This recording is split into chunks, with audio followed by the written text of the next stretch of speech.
namin.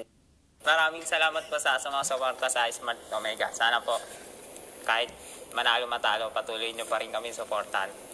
Tapos sa makakalaban namin, good luck na lang. Maraming salamat po sa mga sumusuporta sa Team Omega. Sana manalo matalo, patuloy nyo pa rin kami suportahan. Sa mga makakalaban namin, hindi kami magiging easy sa inyo. At good luck na lang sa inyo. Salamat sa mga sumuporta sa Smart Omega. Suportahan nyo lang yung Omega, lalo na this coming playoffs. Sa mga makakalaban namin, hindi kami magbibigay ng easy na panalo. Sa lahat ng fans ng Smart Omega, thank you sa pagsuporta sa amin hanggang dito sa bagong brand namin. Tapos, dun sa mga makakalaban namin, galingan natin kasi hindi na kami yung dating SGD na Omega na parang easy game. Ngayon, papahirapan namin kayo. Maraming salamat sa lahat ng sumusuporta sa Smart Omega. Sa mga kalaban namin, mag-ready na kayo sa playoffs. Pahihirapan namin kayo. Papahirapan daw ng Omega ang mga kalaban nila sa playoffs. Abangan natin sila sa playoffs ng MPLPH Season 6.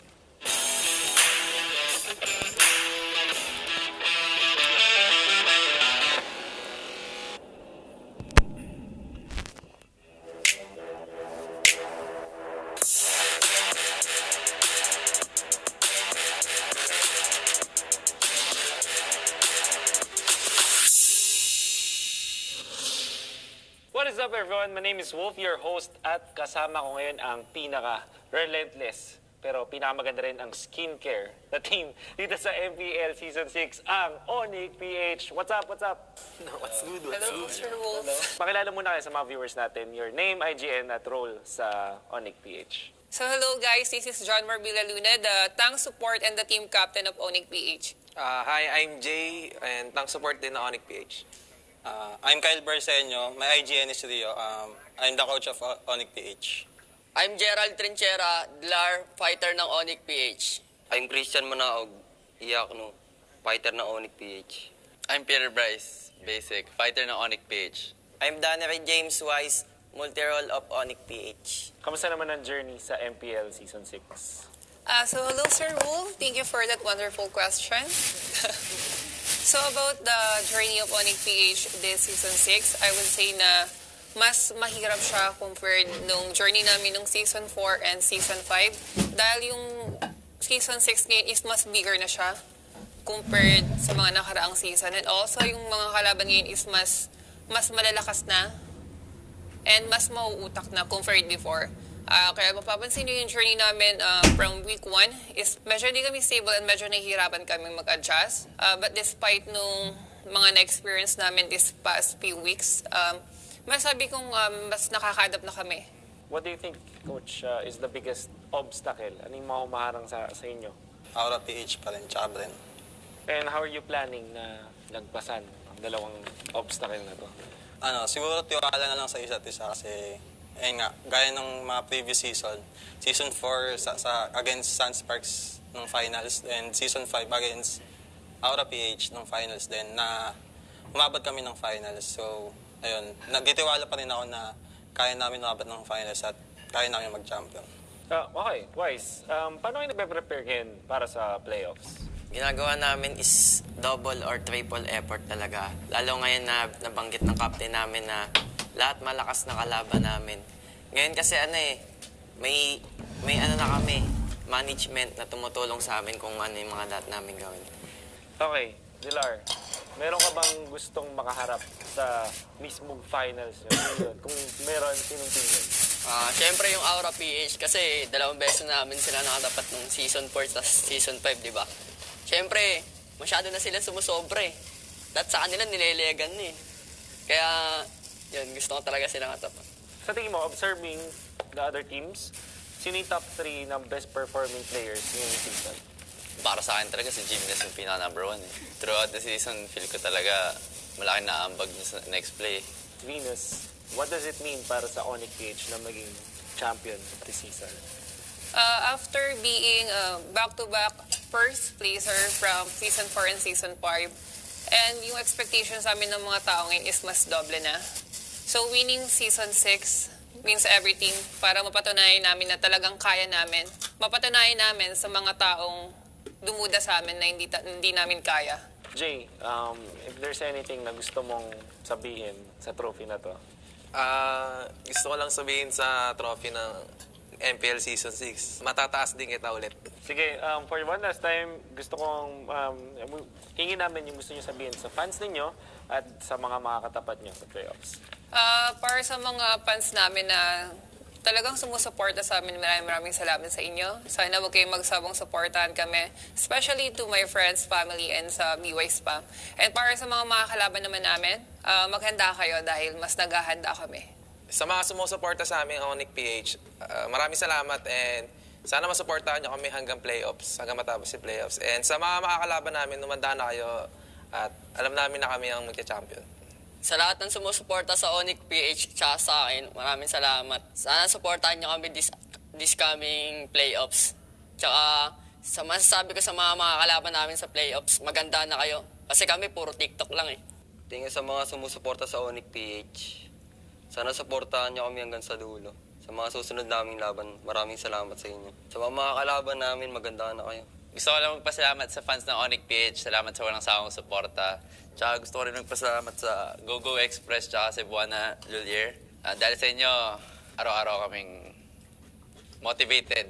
Sa mga kalaban naman namin, magandaan na kayo. Thank you sa mga Onyx PH fans na laging positive yung comments, lagi na yung nababasa yan. Dahil sa inyo, mas lalo kaming nagiging motivated maglaro. Patuloy nyo lang kaming suportahan. And sa mga kalaban namin, good luck and have fun. Sa mga fans ng Onyx PH, maraming salamat sa inyo. Sana supportahan nyo kami sa darating na playoffs ng MPL PH Season 6. Sa mga makakalaban namin, magandaan na kayo, lalong-lalo na kay Dai. Mainit. Yun, maraming salamat, Onyx PH. Of course, most relentless team. At third time's the charm na ba para sa Onyx PH? Abangan yan sa playoffs.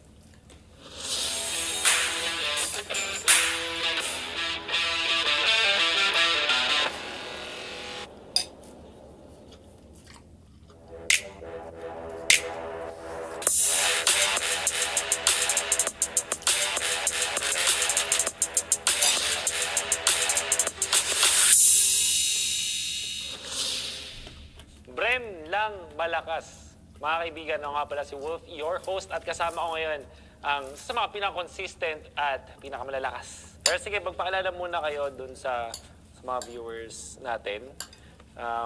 Name, IGN, at ano yung role sa team. Ako si Angelo Kailar Kangel, IGN Few. Ang role ko is support. Ako si Alan Castomayor, IGN ko Lasti. Role ko sa team ko, tank. Ako nga pala si CJ Ribo. Ang role ko sa team namin, fighter. Ako pala si Carl Gabriel Pomoseno, IGN ko Carl TZ, role carry. Ako nga pala si EJ Zambrano, ang IGN ko is EJ, and the role ko tank support. Phew, kumusta naman yung journey ng Bren Esports dito sa MPL Season 6? And okay naman yung journey namin dito ngayong MPL Season 6 na patapos na yung regular season. Kahit may bago kaming player na si Flop TZ, okay pa rin naman yung mabilis namin nakuha yung chemistry namin. Kita nyo naman sa results ng mga laban namin. Sino sa mga members mo ngayon, sa mga players ninyo, nag-shine ng pinakamaganda ng season? Para sa akin, si Flop talaga. Kasi kinuha namin siya, galing lang siya sa RG. Tapos ngayon siya na yung isa sa pinakamagaling mag-offline sa Pilipinas. Sino sa tingin nyo ang pinakamalaking obstacle ngayon sa Season 6 para mag-champion kayo? Tingin nyo? Sa akin yung Omega kasi sila yung tumalo sa amin nung last season, tsaka yung ngayon din. Yung wala kaming talo, sila na naman tumalo sa amin. EJ, paano kayo nag-prepare ngayong playoffs? Nagpe-prepare kami, kumukuha kami ng mga scrim sa ibang bansa, gano'n, sa Indo, then kakalabanin namin. Kasi sa PH, medyo parang sila na yung pinakamalakas talaga, wala nang makaharap. So talagang umaano kami sa ibang bansa. Doon kami kumukuha ng ibang meta. Carl, sino yung team na gusto mong makatapat? Kung wala championship na to, grand finals na. Sino yung gusto mong makatapat doon? Gusto ko matapat yung Aura kasi sila yung back-to-back champion. Ikaw, Ribo, sinong gusto mong makatapat doon sa finals? NXP. Mas sikat kasi sila kaya pag dinurog namin, malalaos agad sila.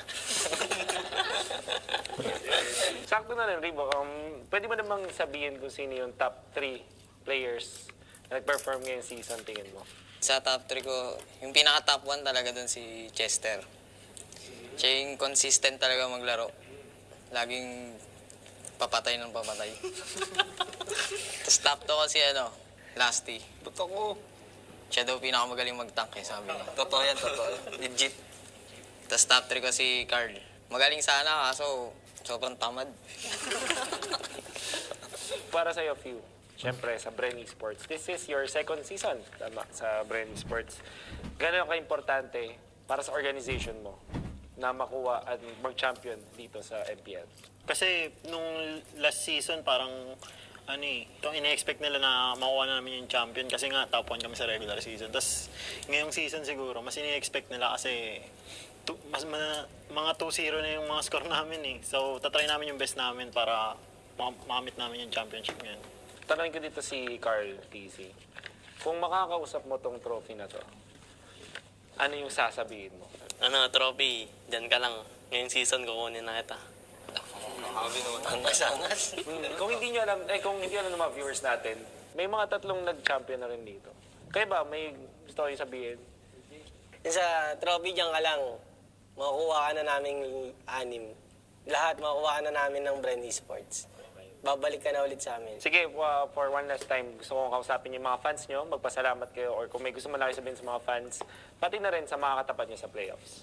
And sa mga kalaban namin sa playoffs, maganda kayo kasi mas pag-aandaan namin kayo, hindi na kami mag-choke sa playoffs. Tapos sa mga fans, salamat sa mga sumusuporta palagi, kahit minsan natatalo kami, nandiyan pa rin kayo. Sa mga kalaban namin sa playoffs, ready na kayo. Dudurugin namin kayo. Kaya sa fans namin, kahit natalo kami ng isang beses, nandyan pa din kayo sumusuporta sa amin. Maraming salamat. Sa mga sumusuporta sa Bren, dyan lang kayo. Sa mga kalaban namin sa playoffs, pagandaan nyo kami. Sana next play agad para laglag agad yung mga EI sa MPL. Tapos sa mga sumusuporta sa amin, dyan lang kayo dudurugin namin next play kung sila matapat. Sa sumusuporta sa Bren Esports, maraming salamat. And wag sana kayong magsawang sumuporta sa amin. Ayun lang. That's been Bren Esports, the best teams dun sa MPL Season 6 regular season. At kaya na ba nilang mag-champion this time? Abangan natin yan sa playoffs.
was building on the lecture.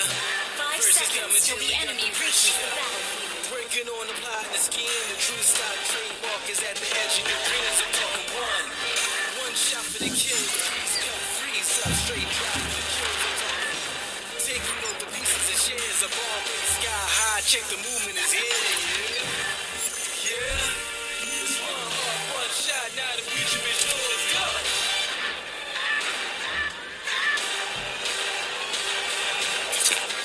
One shot. Now the future is yours. Legendary! Habol dito, Raflisha, buhay pa rin. Wala pang papatay dyan galing sa Onyx. And it's gonna be ang sunod. Ito na ba ang pagbangon ng api? Naku po, si Jay, yung gulo. Gawat ang Pero here comes the initiation. Wala nang gusyon. Yes, wala nang puso ka may mawawala pa. Sino nga ba yun? Jay dito mukhang makakatakas. Pasok, oh my Venus, flicker it. Ganon kalupit ang reyna ng Onyx. Wala siyang pake. Pero may pasigas below despite the... Oh my... Napapalibutan ka na namin. Napapalibutan ka na po. Ito na nga ba? Palalaaman naman natin. Kampiyon sa... Oh my goodness.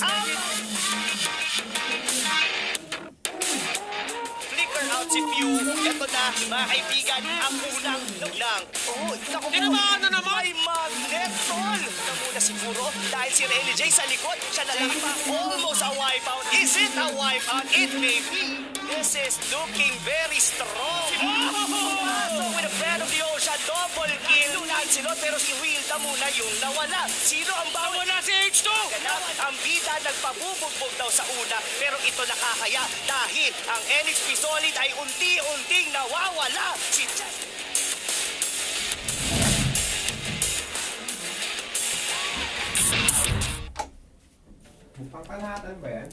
Magandang hapon at mabuhay Pilipinas, and to everyone watching from all over the world.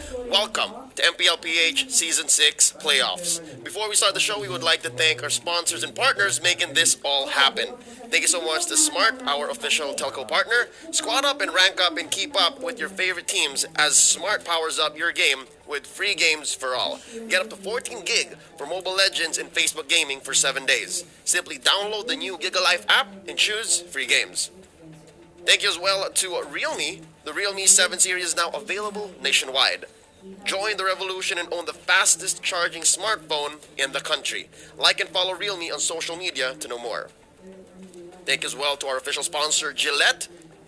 Get free diamonds with purchase of Gillette's Mach 3 Razor, Vector 3 Razor, or Blue 3 Simple Force Pack in select Pure Gold doors nationwide. As well, our partner in esports, PayMaya. Get free 50 pesos credits for PayMaya when you download and register using the code MLBB. Terms and conditions apply.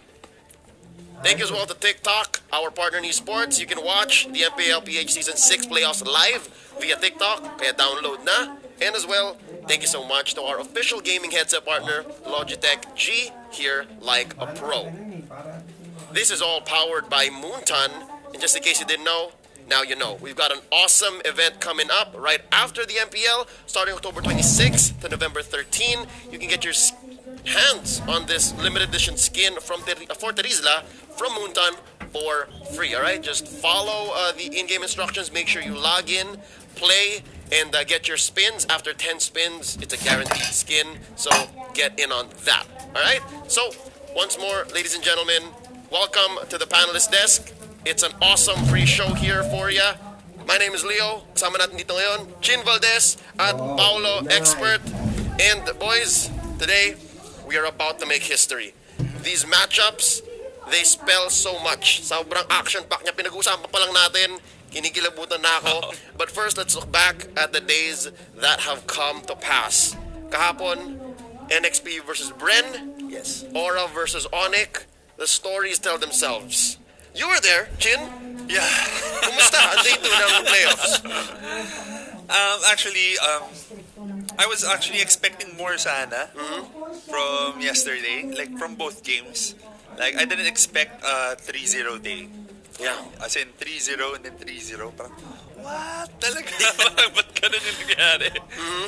I was expecting a little bit more. Pero, I think ano dun like some of the teams that even made it through from yesterday, they were still holding back pa. Yeah. Yeah. So, I think they have more prepared pa. Like, I'm sure naman na Onyx didn't prepare just for, Onyx, didn't prepare just for Aura. I'm sure they prepared for everyone else here in the playoffs. So, I think meron pa silang mga ibang strategies na tinatago. As well as Bren, of course. I think they wouldn't unleash their secret weapon just yet. Yeah. Dahil nga na 3-0 nila yung kalaban nila kahapon, di ba? Wala silang kailangan bagong ipakita kung gumagana naman yung draft nila. Both Bren and Onyx. Yes. So, they could still be hiding something talaga, no? May pinakita si Madam Venus na bago, I guess, with the Eudora. Yung Bren kadita. Yes, That's also something new, yeah. yes. Pero there's more. Katulad ng sinabi ni Carl Tizzy sa interview nila, that is not yet 100%. That is not Bren's 100% yet. But you know what is 100%? I mean, mababanggitin to mamaya. Carl Tizzy is actually 100% win rate on Lancelot. Wow.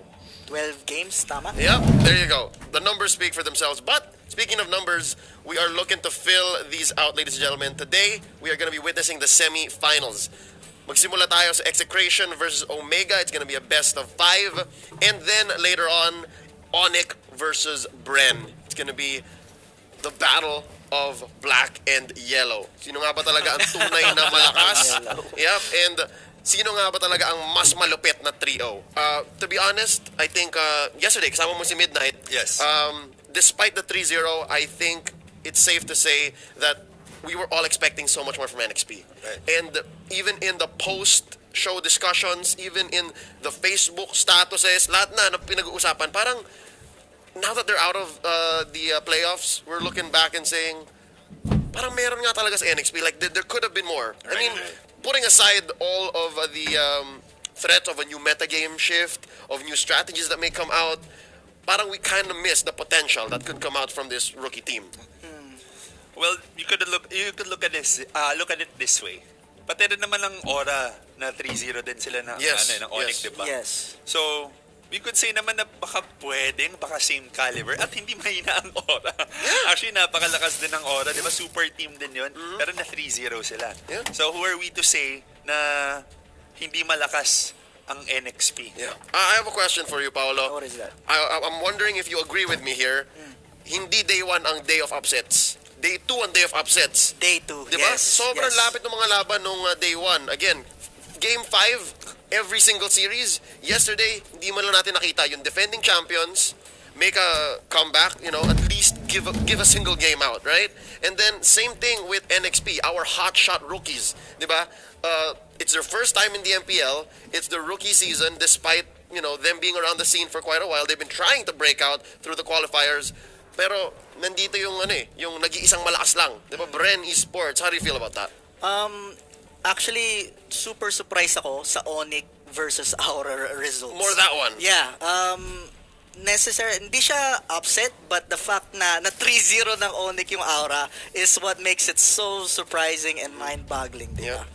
Yung next play versus Bren naman, actually, I was really waiting for that new meta that they've been stating. Right? I really thought they did have it. Right? It's not even for the memes anymore. Literally, we were expecting it. Kasi kung ilalabas nila yon, dito yon. Yeah. Right at game number 3 to clutch 4 and 5. Yeah.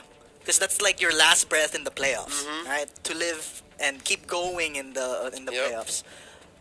Do or die, right? Do or die. Do or die. But because of that, ladies and gentlemen, ito na nga ang ating magiging semifinals. Execration versus Omega and Bren Esports versus Onyx. Let's get to know our first matchup.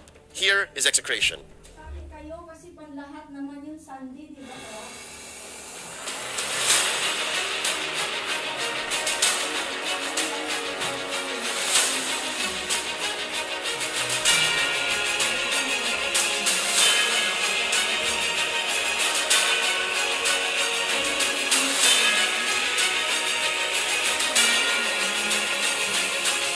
Comment. Ay, alam sa inyo. Ganun lang yung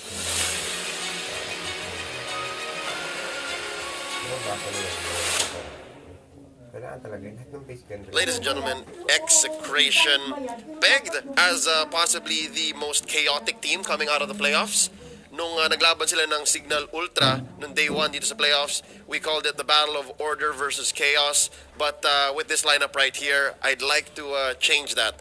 I think it's less of chaos. It's more of just harnessed energy. Kasi malakas talaga yung team na to eh, right? Yes, yes. In addition to their coach coming back into the boot camp, being physically there, helping out Hate, Benny Cutie, Sagitnu, Eto Max, Chaknu, and Zapnu, parang yung Game 5 series nila against Signal really showed that it's not just off of their pop-offs. Kaya din nilang lumaban when it comes to just hard strategy, drafting, and just good team fights. Paolo, you're the one who keeps saying they're now so focused on the team fight. Yes, I do agree. Etong Execration kasi guys, napaka-focus nila on team fight. They're not like a methodical team, you could say. They like building their draft for team fights, alright? And for late game, kaya nga yung stats nila, pag nag-late game, most likely mananalo sila because they built for that draft, right? So that's their win condition, okay? Win team fights, don't let the enemy team, microplay you. One more thing I think that came out of the playoffs na ngayon lang natin napansin, Chin, sila lang ang kayang magkaroon ng side lane marksman na successful. Right, sa kamay ni Benny Cutie, if ever, diba? Actually, this whole semifinals, I'm looking for or I'm expecting pretty solid and wild drafts. If you get what I mean. Na just crazy enough to work. Yes, exactly. From all four teams for today. Actually, yun yung hinihintay ko talaga. And Execration, they have a very deep hero pool. Again, 43 chosen and played over the regular season. But their opponents, more of the fundamentals. You'll know what I mean when we introduce them. Ladies and gentlemen, Omega.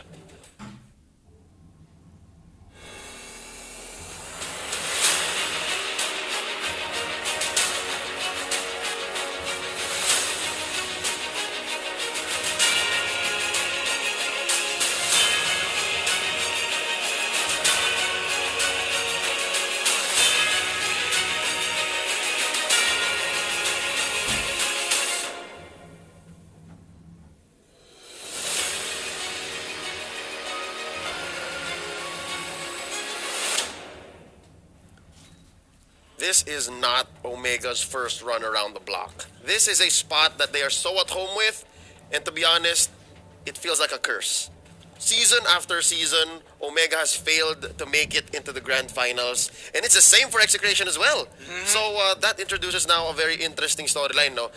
For sure, we're making history because one of them is going to be facing off against either Bren or Onic for the Season 6 title. Off of the back of Hajizi, Toshi, Curtizi, Hayes, Clutch Time Kenji, and Mr. Fundamental Heath. Yan ang mga mukha ng potensyal na makakarating ng grand finals. Is it their time? Paolo, I gotta ask you, man, Toshi the other day, he was playing Alice and he was also playing Freya. One of them just did not work out. Yeah, yung Alice medyo okay pa, but the Freya pick, it felt like it did not make a big impact. Just my opinion at least, alright? But they made it work at the end. Game 5, they got it to Game 5. I can't believe it got to Game 5 actually. Parang save for those little things, right? They should not have made it to Game 5. Yeah. Parang besides the shock factor of Blacklist International's crazy off-meta draft, parang dapat nakaisa lang eh, no? Yes. Based on how we know Omega to perform. Very, very consistent. A lot of people expected a 3-1 Omega actually. Okay. But dun talaga sa draft nagkatalo. Both teams, both coaches of Omega at saka ng, what was it? It was, who were they? Blacklist. Blacklist, yeah, sorry. Bonchan. Yes, were actually super good. Di mo talaga alam kung sino ang mananalo just based on draft. It all came down to execution at the end of the day. Yep, despite it being a draft battle, no? Chin, I gotta ask you, man, Curtizi, he holds down his lane. So it's gonna be between Curtizi and Sagitnu in the off lane. What does that matchup look like to you? For me, medyo ano pa rin yan eh. For me, medyo patas pa rin naman talaga. I think it's gonna come down to like their overall draft. Although, we could also say na sobrang bigat din talaga ng responsibility ngayon ng side lanes. Well, because of the new mechanic of the Project Next. Pero, I don't know. For me, it's a little... I think this will be a good fight. Tingin ko balanced yan, both Execration and Omega. Yeah? I think besides it being balanced, you're the one who said it, there's a potential for it to just explode. Right. To just get crazy. Right? And because to break that balance, yun talaga dapat eh. I mean, hindi medyo- pwede, kasi pag sinabi mong balance eh, patas lang yung laban, it could go 50-50.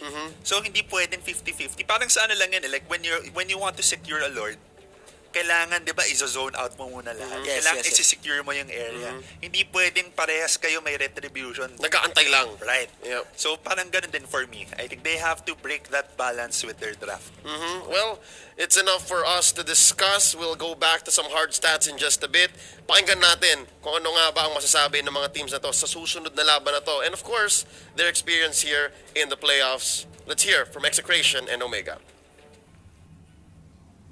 Captain, ito Max, ikaw na ngayon yung captain. Ano naman yung journey ng Execration ngayong season 6? Ngayong season 6, bago mag-start yung season, syempre sobrang excited kami dahil nga alam namin, nahanap namin yung role ng bawat isa, tsaka sobrang ganda ng performance na lumalabas sa amin, tsaka mas nakikita ko na mas lumalakas pa yung team namin ngayon, tsaka alam kong mas lalakas pa sa darating na playoffs. Coach, paano naman sa'yo? Paano naman nakapekto yung pandemic situation para sa team?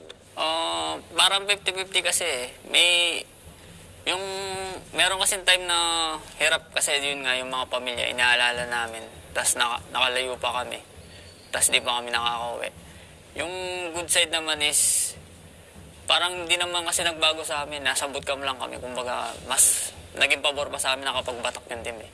Zapno, gaano ka-importante itong MPL Season 6 para sa organization mo?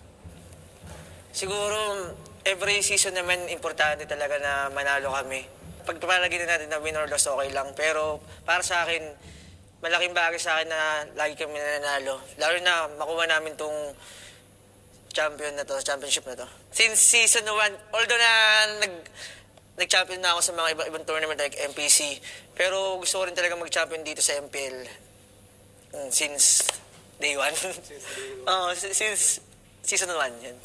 Para po sa akin, kumpara sa mga nakaraang season, ito yung pinaka-importante. Kasi iba na yung dinadala naming pangalan eh. Hindi na katulad dati na.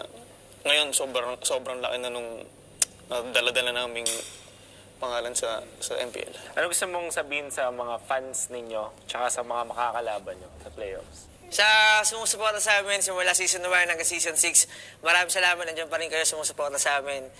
Tapos doon naman sa mga kalaban namin, siguro digmaan na talaga. Dito ng mga batang pasaway. Salamat sa mga sumuporta sa Smart Omega. Supportahan nyo lang yung Omega lalo na this coming playoffs. Sa mga makakalaban namin, hindi kami magbibigay ng easy na panalo. Tsaka sa mga kalaban namin, siguro, may panahon pa kayo para matras.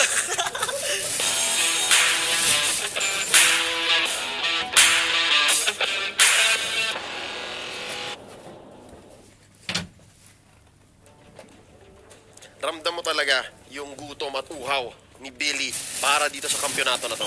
He's been here for so long, since season 1, I believe, under OBS. And right here, right now, he has, I guess, the clearest path towards the championship since then.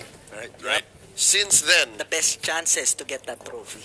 Kasi confirmed eh. You literally just have Omega in your way before just either Bren or Onic, and you get to take this home.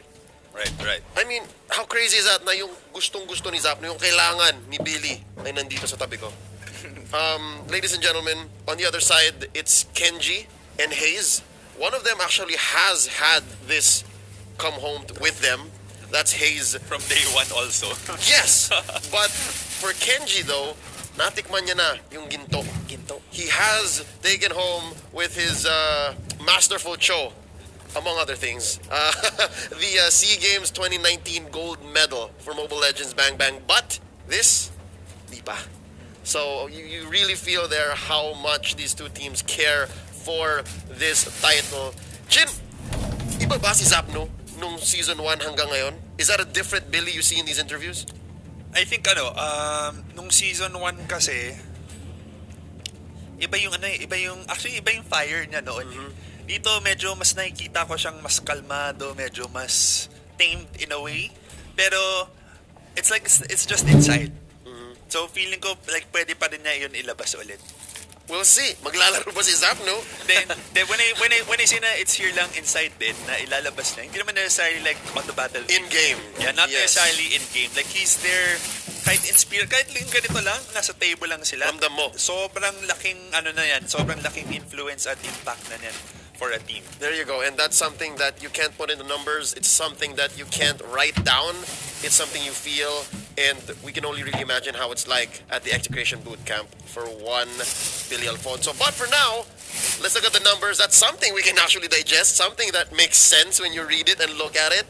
It's tangible. Here we go. The head-to-head between Execration and Omega. KDA, the highest overall average through the season. And I think this is off of Hajizi. Sobrang naskew Yes. ni Hajizi tong number na to. Because he has like a 9 KDA. Crazy. 9 point something. Okay. Ridiculous. Yes. So that's definitely undeniable. Hajizi, the prodigy. Looking at their match win rate, pretty close, but Omega has the lead here. First blood counts. Omega dwarfing Execration twice as much. Wow. So you do 4 team fights, parang tatlo dun ang mga first blood Omega. More times than not, but look at this. What does this mean? Paolo, what does it mean whenever you see that the average team net worth difference is huge? Yung sa Omega, ang ibig sabihin niyan, lamang sila most of the time. Nang ganyang, Yes. by that amount? By that amount, Uh-huh. yes. Sa Execration naman, they always have close games. That's why that's it tight. the team net worth difference, yes. Kaya nga most ng games nila, it goes to late game. Most of their games go to late game. And that's what these stats show, okay? And I think we'll see it in the next slide wherein this point was brought up. I think it's closely tied to the average team net worth difference.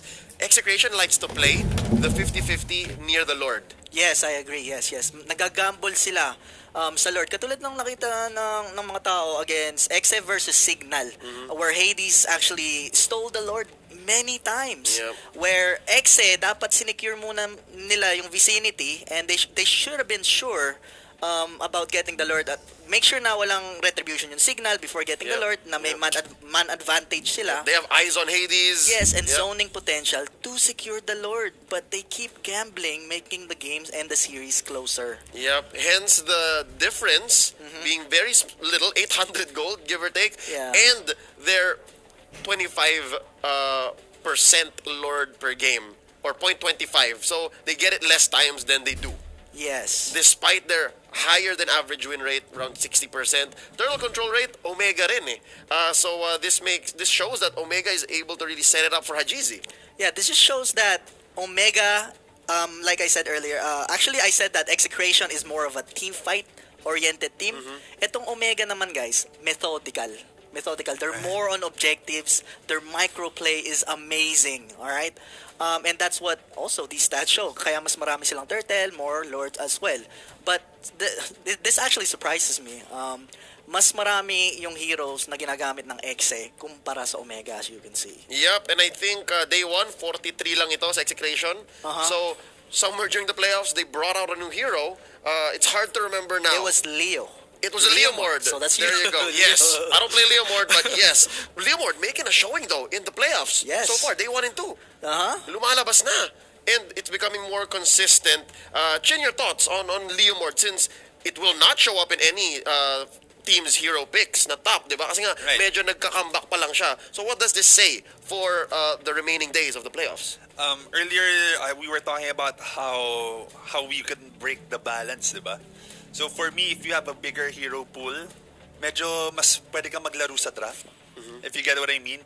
So, feeling ko mas may chance na maglabas ka ng crazy na draft kapag mas malaki din yung hero pool mo. With that Leomord out, being used also by Bren, feeling ko nga baka ano lang yun eh, baka hindi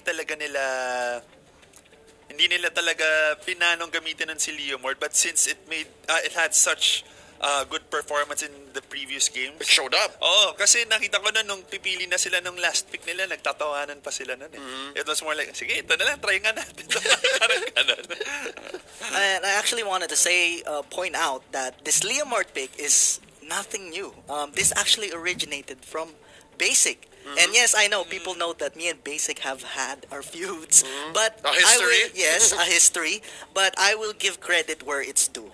Okay? Sa kanya nag-originate yung funnel Leo. Sa M1 namin ginamit yan, but we lost, but still it showed there. It's a thing. Yes, but also in qualifiers, Basic actually did that funnel Leo. So yeah, that's where it originated from. Yep, real quick, the slide before this one was a look at the recent history and the distant past of one Execration and Omega. So again, I mentioned these teams have been here for quite a while and they've always been stuck at the top 4 at the semis. But today, isa sa kanila ang aakyat. And right now, look at this head-to-head. It's going to be the Chak Mamba versus Mr. Fundamental. It's Heath. And with this being said, mas mababa ang KDA ni Chakno, but you'll agree with me, boys. Paolo, Chin, yung laro ni Chakno hindi mo mailalagay sa numero. Exactly. Ibang klase yan eh. Like, sometimes kasi, some of the real MVP plays, hindi siya sa kill or nasa assist eh. It's more of yung kahit yung sa presence mo lang sa map or like what you're actually doing on the battlefield. Yung kay Chakno, guys, kaya mas mababa yung KDA niya is because he's trying to make plays. Okay? That's what he specializes in. He tries to make plays. Ito namang si Heath, guys, he specializes in opening up the map and giving vision. Yun yung maganda kay Heath. We call him Mr. Fundamental for a reason. So that's the difference between these two tank players. Yep. And I like how Mr. Fundamental is actually making up for his relatively smaller hero pool no regular season. No? During day 1 of the playoffs, naglabas siya ng bagong hero. Yes. Paxia and Akai. Yeah. Dati naalala natin, Hilda, Cho, and Johead lang. Those 3 are his specialized heroes. Now, fighter tanks lang Yeah, siya, no? mostly fighter tanks. And now he has 5. So how do you draft against that? Remember, there was a key to victory for their opponents in Blacklist. Diba parang block mo si Heath. Oh, deny pick mo. Yeah. Huwag mo siyang papiliin ng tank. Yeah. Ubusan mo siya. Paano na? How now? Yeah, it's hard to do it now. So, So I'm pretty sure that's what Coach Sire is considering, and that's another thing we can think about, right? Coach Sire versus Coach Dale. Parehong veterano yan.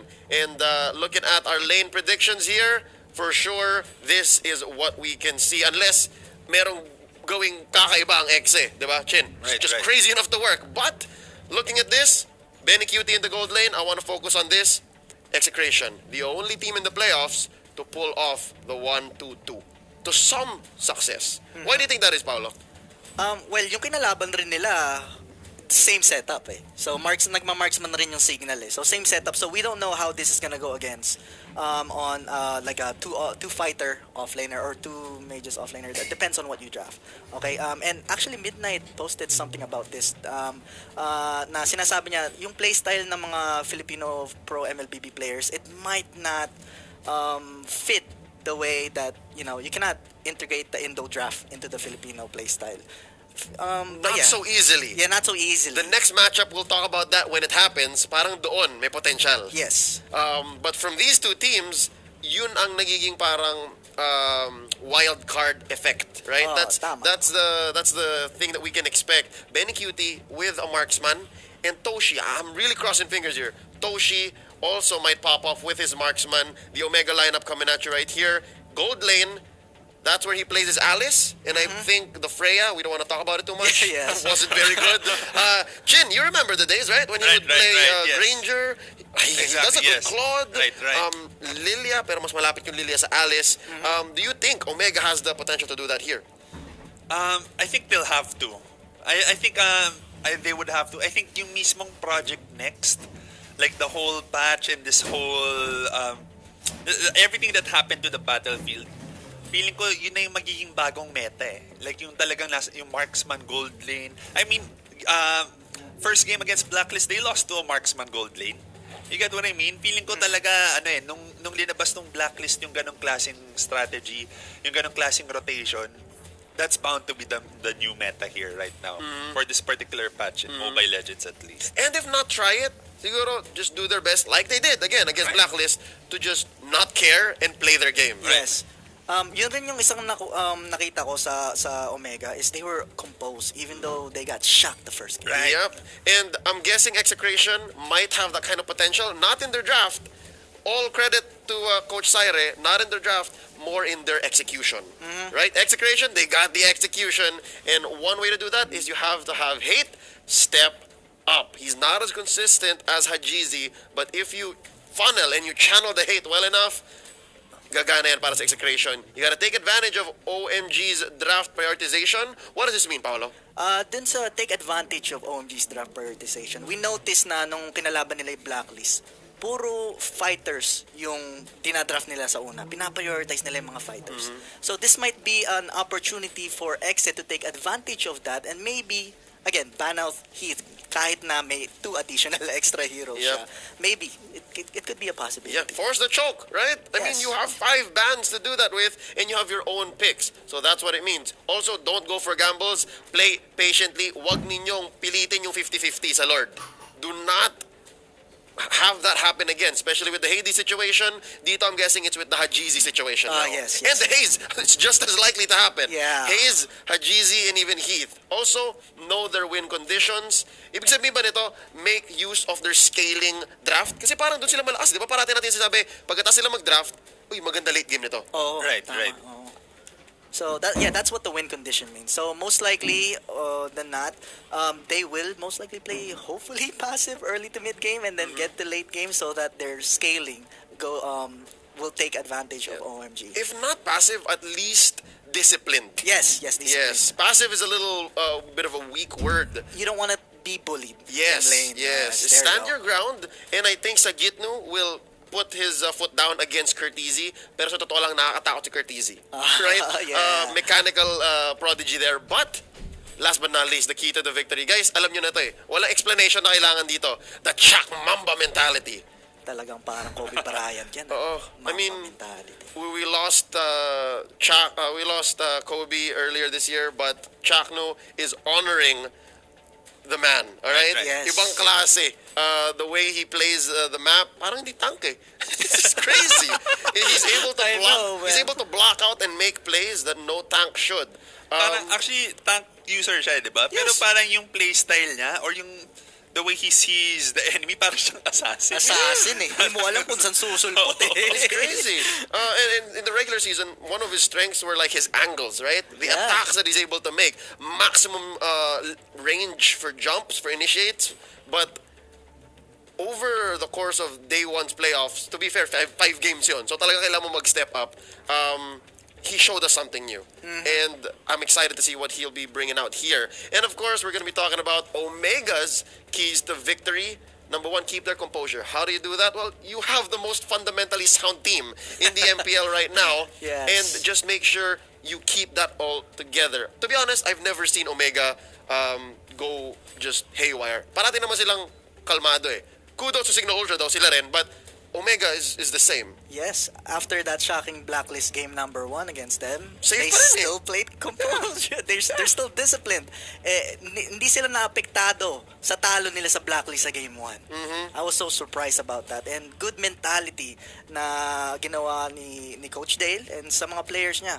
Very well played. Here's an interesting point though. Back to, and I think they can both come in together and be explained concisely. You gotta shut down Benny QT instead of Hate and expect a farm Benny QT in the gold lane.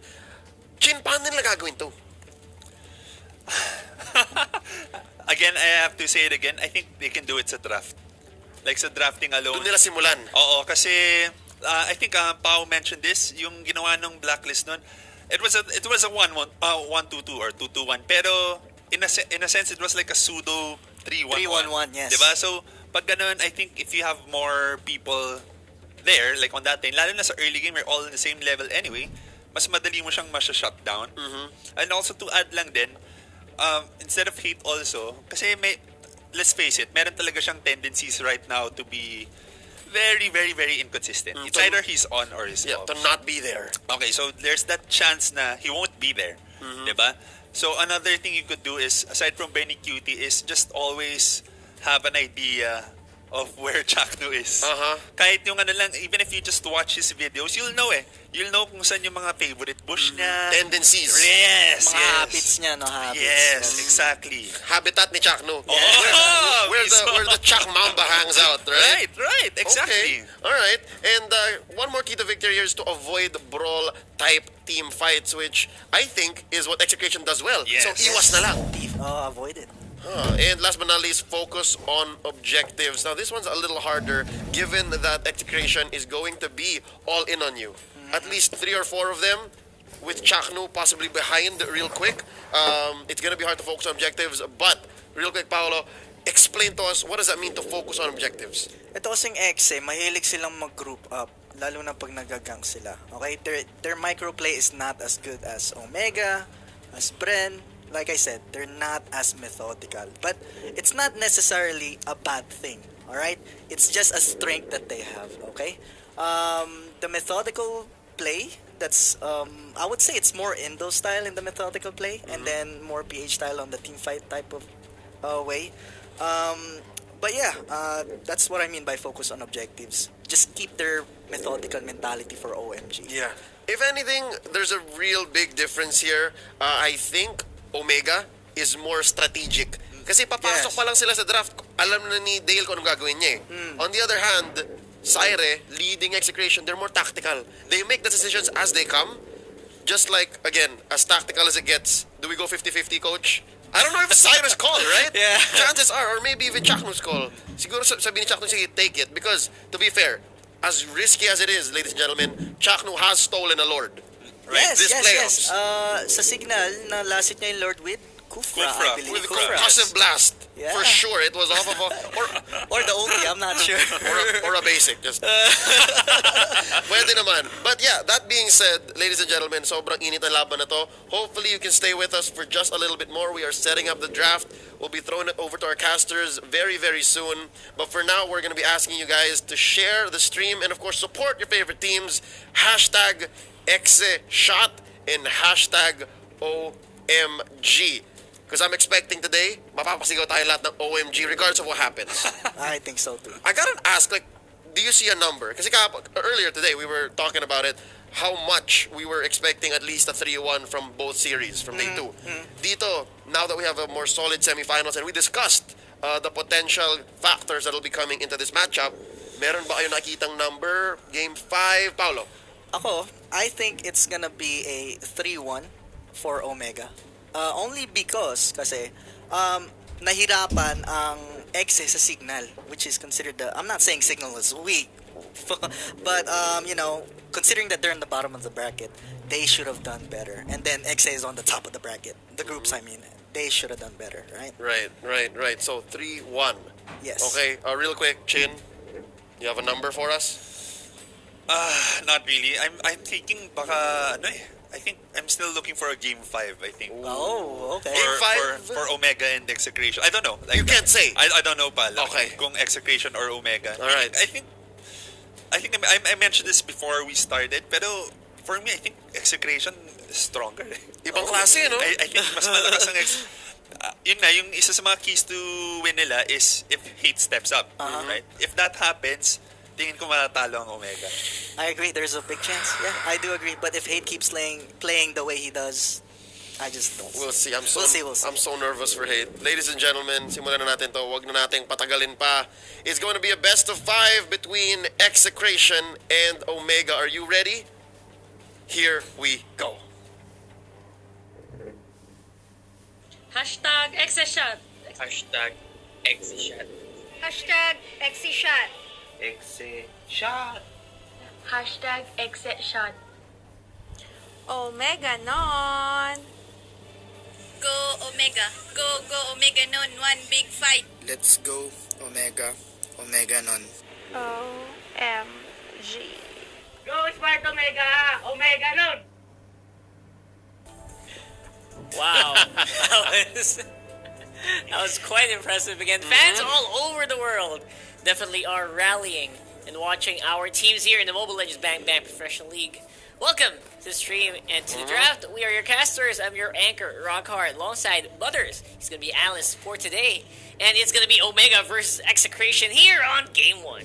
And this is going to be exciting, considering that these two teams were products of 5 games in their own respective matches. This bracket, it's going to be tough. It's going to be gritty, and when the going gets tough, the tough gets going. Absolutely. We'll see them right here. On the boot camps, make sure to scan those QR codes. Find out what these teams are feeling. Check them out on their own natural habitat there. And again, it's a full house here on the Execration side. I really like seeing them in this game mode. We saw them on the regular season. They were like basically just themselves, just like the 5 players. Now everyone really is in the mood to get into the action. Yeah, and clearly seeing them right now, they are on, let's say, a momentum. They won that best of 5, and when you guys win that best of 5, as much as possible, you want to keep that ball rolling on your side. I mean, Omega here won't be the easiest, enemy in terms of making it into the grand finals, but I guess for these two teams, it's clearly a 50-50. Oh, absolutely. And as Shin Valdez did say, man, this could be another Game 5, considering what we saw yesterday. Again, momentum is definitely not enough for these teams. They really want to get into it in the long game and get into those clutch situations where decision-making in the highest level of Mobile Legends is super important. That is true. Now, considering that Omega here is in a probably cheery, how do you say this, cheery environment, like they want to get Blacklist, and to me that was probably one of the hardest matches to watch. For sure. I mean, for Execration, it's a bit of a seesaw. You know that sometimes Execration would make a mistake, then Signal will just get that win because of that single mistake. But it happened more on Signal side. Those mistakes happened more on Signal side. You couldn't really tell who was winning. Yeah, you couldn't really tell. In that game, right? You couldn't tell if Execration was going to go all in. No one was ahead by a big margin. They were always they were always down to the wire. And again, long games on that day 1. If you remember, man, that game 1 series really was. It took a lot of time, and they really took their sweet time to do the wins. And now look at the teams. They're actually, getting into the mood, just trying to see what can they do and what are they going to execute in terms of planning right now. I just feel that Execration here, they are ready, they are willing, and they are able. With Syre on their side, it seems to me like this is going to be more on the draft battle on the psychological side of things. Because the thing is, Syre is a good coach. Dale is probably one of the best coaches in the Philippines as well.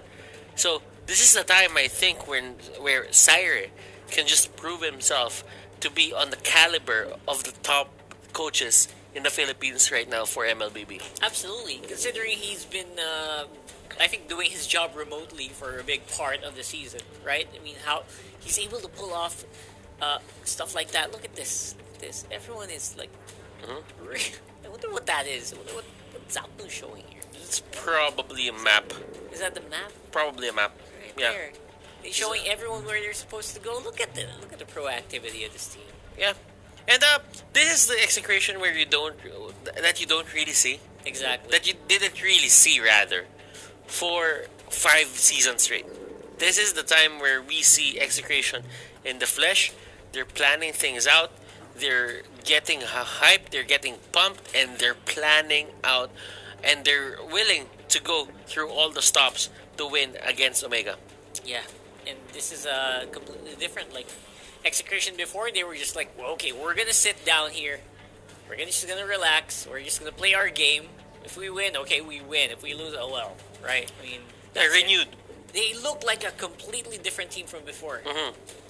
And if you think about it, like for MPLPH Season 6, you could not make it into the regular to the playoffs if you had that certain mentality that Execration had back on MPL S2, S3, S4, I don't know where did this culture start for them, but this is a welcome change.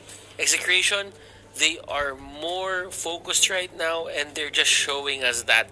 And my guess was right. It was the map. It was the map, yeah. And they were pointing out pressure points or the heat map for certain players on the side of Omega. I'm thinking that way because sometimes you want to point out where like Toshi or Curtsy likes to hide or likes to stay because that's their most comfortable part of the map. But onto the side of Omega, it seems to me that everything that they talked about it beforehand. Now the team is just chilling.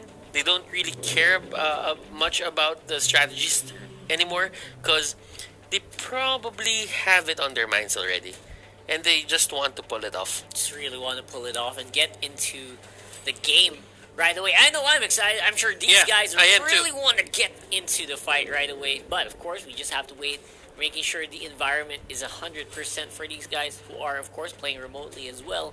But still, man, you cannot really explain the vibration in the air for one of these teams. It's still going to be a best of 5.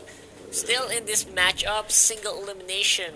The loser of this matchup goes home, and the winner goes to the grand final. These two teams, they haven't been on the grand finals ever since season 1. They're the best teams in the MPL, but they haven't stepped on that grand final setup ever since. So right now, these two teams, it's prime time for them. They want to make it in. Whoever wins this best of 5 won't have to go through the battle for third, and they will go through the grand finals best of 7. Yep, and it looks like it's going to be a sign. Players, the 6 men, are being asked to leave, and it is time to get into the draft here.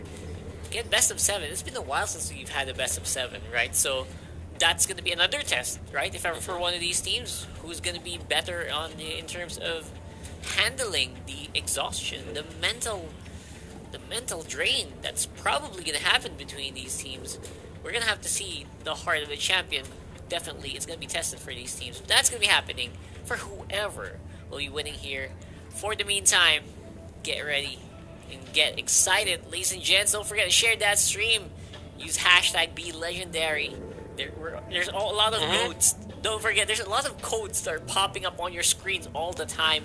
Every time we have a pause, every time there's like a before the game or after the game, it's always going to be there. So make sure to follow those as well. And let them know. Wake up your friends. Let them know Execration, Omega. Gonna go get into the fight real soon.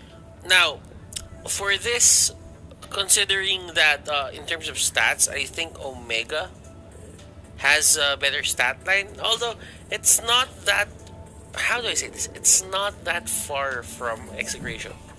Execration did have success, and Execration is the top team of their group, and they have Aura PH there. Yeah, Execration was from top 3. They went to top 1 of Group A. So, man, it's gonna be so. It was so surprising, but a lot of people just don't know. The surprise factor of Execration doesn't stop there. It's also in the game. So expect a lot of that here in this draft, and I'm sure Omega has that in mind already. And let's go straight into it. Now, Ling was banned here for the side of Omega, and they know that Taji really likes the Ling. They just want to respect that. And let's see how will Omega deal with this. I mean, Omega is looking at banning the Roger here. And when Execration is thinking that Omega will ban out the Roger. If they don't, Execration will have access to that Roger. And that's going to be first pick material. Period. Yeah. Now, for the side of Omega, how do you react to this? Do you ban out the offlanes, the stable offlanes, or do you go for that Roger ban? Because that means for Execration, whatever happens, there is going to be one good meta hero that's going to be available for their side. Yeah, absolutely. And I think the Roger is absolutely beautiful. It's very difficult to counter, except for like very specific lineups like we saw yesterday. Kill VJ's Roger. Is that 2 or 3 straight games that he used Roger in the gold lane or in the experience lane? It did not pan out at all. I mean, so there's still ways to deal with it. Yeah, I mean, a Roger in the gold lane, if the other lanes start to, have a hard time, or the mid lane starts to have a hard time, you can't really say that you're gonna have a good time as well. So now, for Execration, they do have hate on their side. And Hate, when he played 2 consecutive games of Roger, he was very strong at it. And I would really like Execration to get a Roger here, just because that's kind of their playstyle. They That's true. want to be run and gun. And this is the funny thing about Hate. He's the main carry for Execration, but according to our panel, keys to victory, Omega shouldn't focus too much on Hate. They should try to take down Benny Cutie. And that's funny. That's funny coming from free analyst right there on the panel, and that means that they're hoping, Execration wants to be able to nurture Hate instead, because I think the enemy might be expecting, Hate's just the bait. Hate's the bait. Benny Cutie might be the real threat here. So who knows what they're gonna come up with? And there you go, right on the predict for Butters. That's They Roger. are going to go for the Roger. For Omega here, I think Khaled would be nice. A Khaled, a Thams. It could be. A Farza as well. Could be their answer. I think I'm already expecting the Khaled here, at least either Khaled or Fams here for first pick. But the other first pick for Omega is a little off for me, because we've seen yesterday or the other day teams pick double core right away, and obviously Omega isn't a team that does that. But they could go for a Khalid and a Lance. Khalid and Lancelot. That sounds Khalid and a Lance. much better, so that they don't need to fight over the carry roles anymore, right? Because the thing is, well, they did pick the times in the Farsa. Yeah, apparently. My first take was right. We're right. One off laner and then one they just went for the support instead. So they want to keep going for that carry role yet. So we're not even sure if they're going to go Lance yet. They can still go for, I don't know, I haven't seen Hajizi play the Claude in a long time. Maybe that's a hidden strategy that they have. Who knows, right? We'll only see that here later in the later parts of the draft. For now, though, the Cho is a little surprising that it wasn't picked up by Omega as well. This is a team that almost every member knows how to play that Cho and very well, and they chose not to go with it. I mean, Farsa is one of those heroes that has high win rate. Has a high win rate here in the MPL playoffs. Now, don't get me wrong, Khaled is still a good hero. Yuzhong is still a good hero. But the thing is, onto the side of Omega, they would go for the high win rate heroes, and this is not about being being super effective into the meta. But if your team is comfortable with it, and you see the other trends that are happening to the MPL, and you see the win rate it's high, then there's a high probability that teams don't know how to deal with this. Yeah, that's so. What you do is you get that Farsa, and you just live and die by the sword. Yeah, and yesterday, the other day, rather, man, Hayes' Farsa always was positioned so well. I'm super amazed by how well he positioned it. He didn't even need that many frontliners for the most part. So I'm not surprised at all by the pick. I was a little just surprised it went earlier in the pick. Okay, but, yeah, 100% right now. Omega needs to ban out the Yuzhong. Yeah, I think so. If Yuzhong gets picked here onto the side of Execration, that's 2 of their main damage source getting dealt with. Absolutely, Sagitnu really loves picking that Yuzhong. And if this doesn't get banned out, expect a Flying Dragon straight into Farsa, straight into the Yi Sun Shin. And we've seen that even though it doesn't instantly kill them, for the most part, it gives them such a hard time whenever they start getting into position. So Yuzhong is absolutely the perfect ban here for Omega. And there you go, right on the docket. Very smartly picked out. Yuzhong, that just means that Omega is giving Execration a hard time to go to the back line. Yeah. And this back line is so precious, I think. I actually like it when other teams don't ban out the things that we say. Yeah, right. They should be on a whole nother level in terms of understanding. So, yeah, I guess 1 + 1 is 2. Yes, well, yeah, absolutely. One plus one is two, and Yeah. they know that, we know that, and sometimes you don't have to make it complicated. Yeah, I mean it's what they've seen over and over again. I'm sure they felt it when they're scrims. Hellkurt, yeah. Another one just to protect the back line. Yeah. It's a... Well, I don't think that they had the highest priority for that Hellkurt. Yeah. But if left open, I think it's going to go to the gold lane and it's gonna hunt down Farsa. That's true. That's absolutely true. And again, it's very hard to use your feathered airstrike when it's so dark in your field of view, right? That's something they don't want at all. And I would say these bans are very particularly targeted to just protect the back line. It's not a high priority ban, like you said, right? But absolutely, it helps. There's an Omega special that Freya. So, what they're doing here is they're limiting the late game capability onto the side of Omega. Because they have the Thams and the Farsa on their side, this is an idea where you want your YSS to scale. And when you have your YSS on that side, if you really want to go to the late game parts of the game, you go for a Freya. A Freya has good laning, can be pushed out that easily out of back to the base, and it has the late game potential that everyone is looking for. That's true. That's absolutely true. And I really like that as well. You know, just keep controlling. And this is an example of a Yi Shin that we've seen a few times already, where the Yi Shin is just literally just on the farm, right? It's literally there on the jungle. It only uses Mountain Shocker to help the team, and that's it. You know, even the panelists yesterday said that's just the job of a Yi Shin. You know, Mountain Shocker all day, and then just get the gold. And that's exactly what they're doing. They're using maximum vision with the Selena and the Yi Shin. I think Khalid. Khalid's the front line here. Khalid should be the side lane for the side of Execration. But if they're gonna go for a back side lane, that's totally fine as well. No, and that's they're a different gonna side go lane. for a Benny Cutie Leo Mort special. Okay.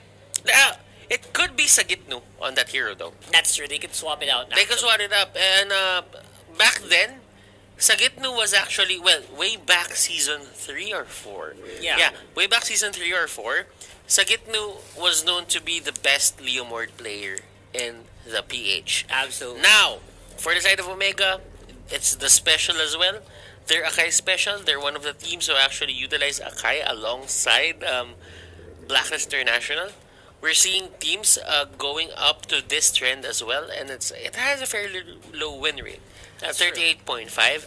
But a lot of the teams right now into the way back regular season, they used Akai as a placeholder. But some of the teams here really integrated it to their certain lineup. So, It's very specific as well to target the heroes like a Roger. It works very well against a Cho. Ever since season 1, this is the classic Cho counter, right? And it works so good against a Leomord. So, absolutely a beautiful pick there on the last pick for Omega. Okay, so I think in terms of drafting, Execration really got what they wanted. Yep. For Omega here, there's only one downside. Their lineup, if it ever gets to the point where a Force Engage is super reliable for the side of Execration, I just feel that Heath won't have time to do that. Because the thing is, I'm not seeing this Hurricane dance to, catch people in corners and pin them down. It's more the idea of pushing them back. Away from the Yi Shin, right? Away from the Yi Shin, away from the Selena, and away from the Farsa. That is perfectly put there. But, right there. But, if ever Execration gets to the back line, Heath is not in position, I don't think that Akai is the right answer at that point in time. They don't have any other way. They don't have any other dealing way. with it. So it's going to be very questionable. And we'll have to wait and see whether or not this is going to be the answer to the problem that how do you protect the backline of Omega, right? So let's see. We'll have to wait and see as we go into game 1 of this best of 5 series between Execration and Omega. And look at how they're dealing with this. Akai went to the orange side. Selena goes to the blue side. Now, the purple side. Now, with this, they're going to give Haji the early level 2 and possibly the early level 3 as well. Yeah. He's at level 2. He does not have to, go and wait for the second wave of minions just because it took a short amount of time to just clear everything for Haji. I really like this new skin by Fams, by the way. It looks like Zask. It just came out today. Really fun to Have you... What do you call this? What do you call this? Have you redeemed it? No, not yet. Do you redeem it? Is it free? I think you can pre-order it. Whoa, I haven't checked that I out. did pre-order, but I'm not really sure about it. Anyway, that's just fun stuff. I've been studying we've so been much off on the it. storyline, Yeah. so we don't really look at the other parts of the game as we are studying it, and that is going to be the first blood onto the side of Execration. That's right. A beautiful first blood. Again, speaking of stuff that you can claim from October 27th to November 13th, you can log in the game and participate in the Trickster's Village event. Get Halloween candies for a chance to get that Terzla special skin Hammer Giant. Check it out in game right now. And look at this, Toshi is almost at level 4. Etomax here, going very low, but he is going to go back, and there is no arrows to hit him at that point. Yep. And he will be able to get away, but he is back, and he's just gonna shove the waves back, and he's not gonna go straight for the recall. Very good re-engage, by the way, and just making sure that they stop on their tracks right away. A lot of patience, lots of discipline coming in from Execration. BenQ, though, right on the docket, launches into the Way of the Dragon right there, but does not see fit to launch into the second part. And as you can see, Heath here can hit people with a blender, and blender is actually a zoning mechanic. It's not on the idea where you would hit it and you want to go to the 1,000-pounder. Yes, that would be It's a great ideal. combo. Yeah, that's a classic combo. That would be ideal if you hit people with 1,000-pounder. Look at that. But the thing is, if you hit them and they have the panda, frog mark, whatever you have, the skin you have on, if you have those marks, you almost always have to certainly run away from the Akai. Yeah, that's basically a threat. Not to mention that if you get hit with that mark, you get % health-based damage. So that's difficult. Now, Execration want to go for the turtle right away. It's half HP. Chaknu on the back line, looking for Hajizi. Hajizi uses the Cyclone Eye to get out of the way, but Sagitnu's the one being targeted here by very beautifully timed Toshi. Force in there, Chaknu being forced to go with a 1v3, and that's another one going over to Omega. And I like the commit coming out from Heath there. Everyone was going for Chaknu, and the side of Execration really want to go for the backup.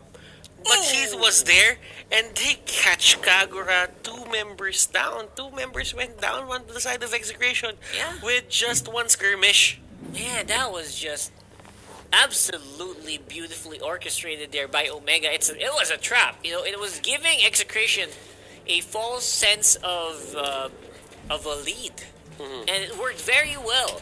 Chaknu definitely overstayed his welcome on the back foot. They were expecting Chaknu. They expected Chaknu to already go for the back line, and they were ready the moment that he jumped into the Baksha.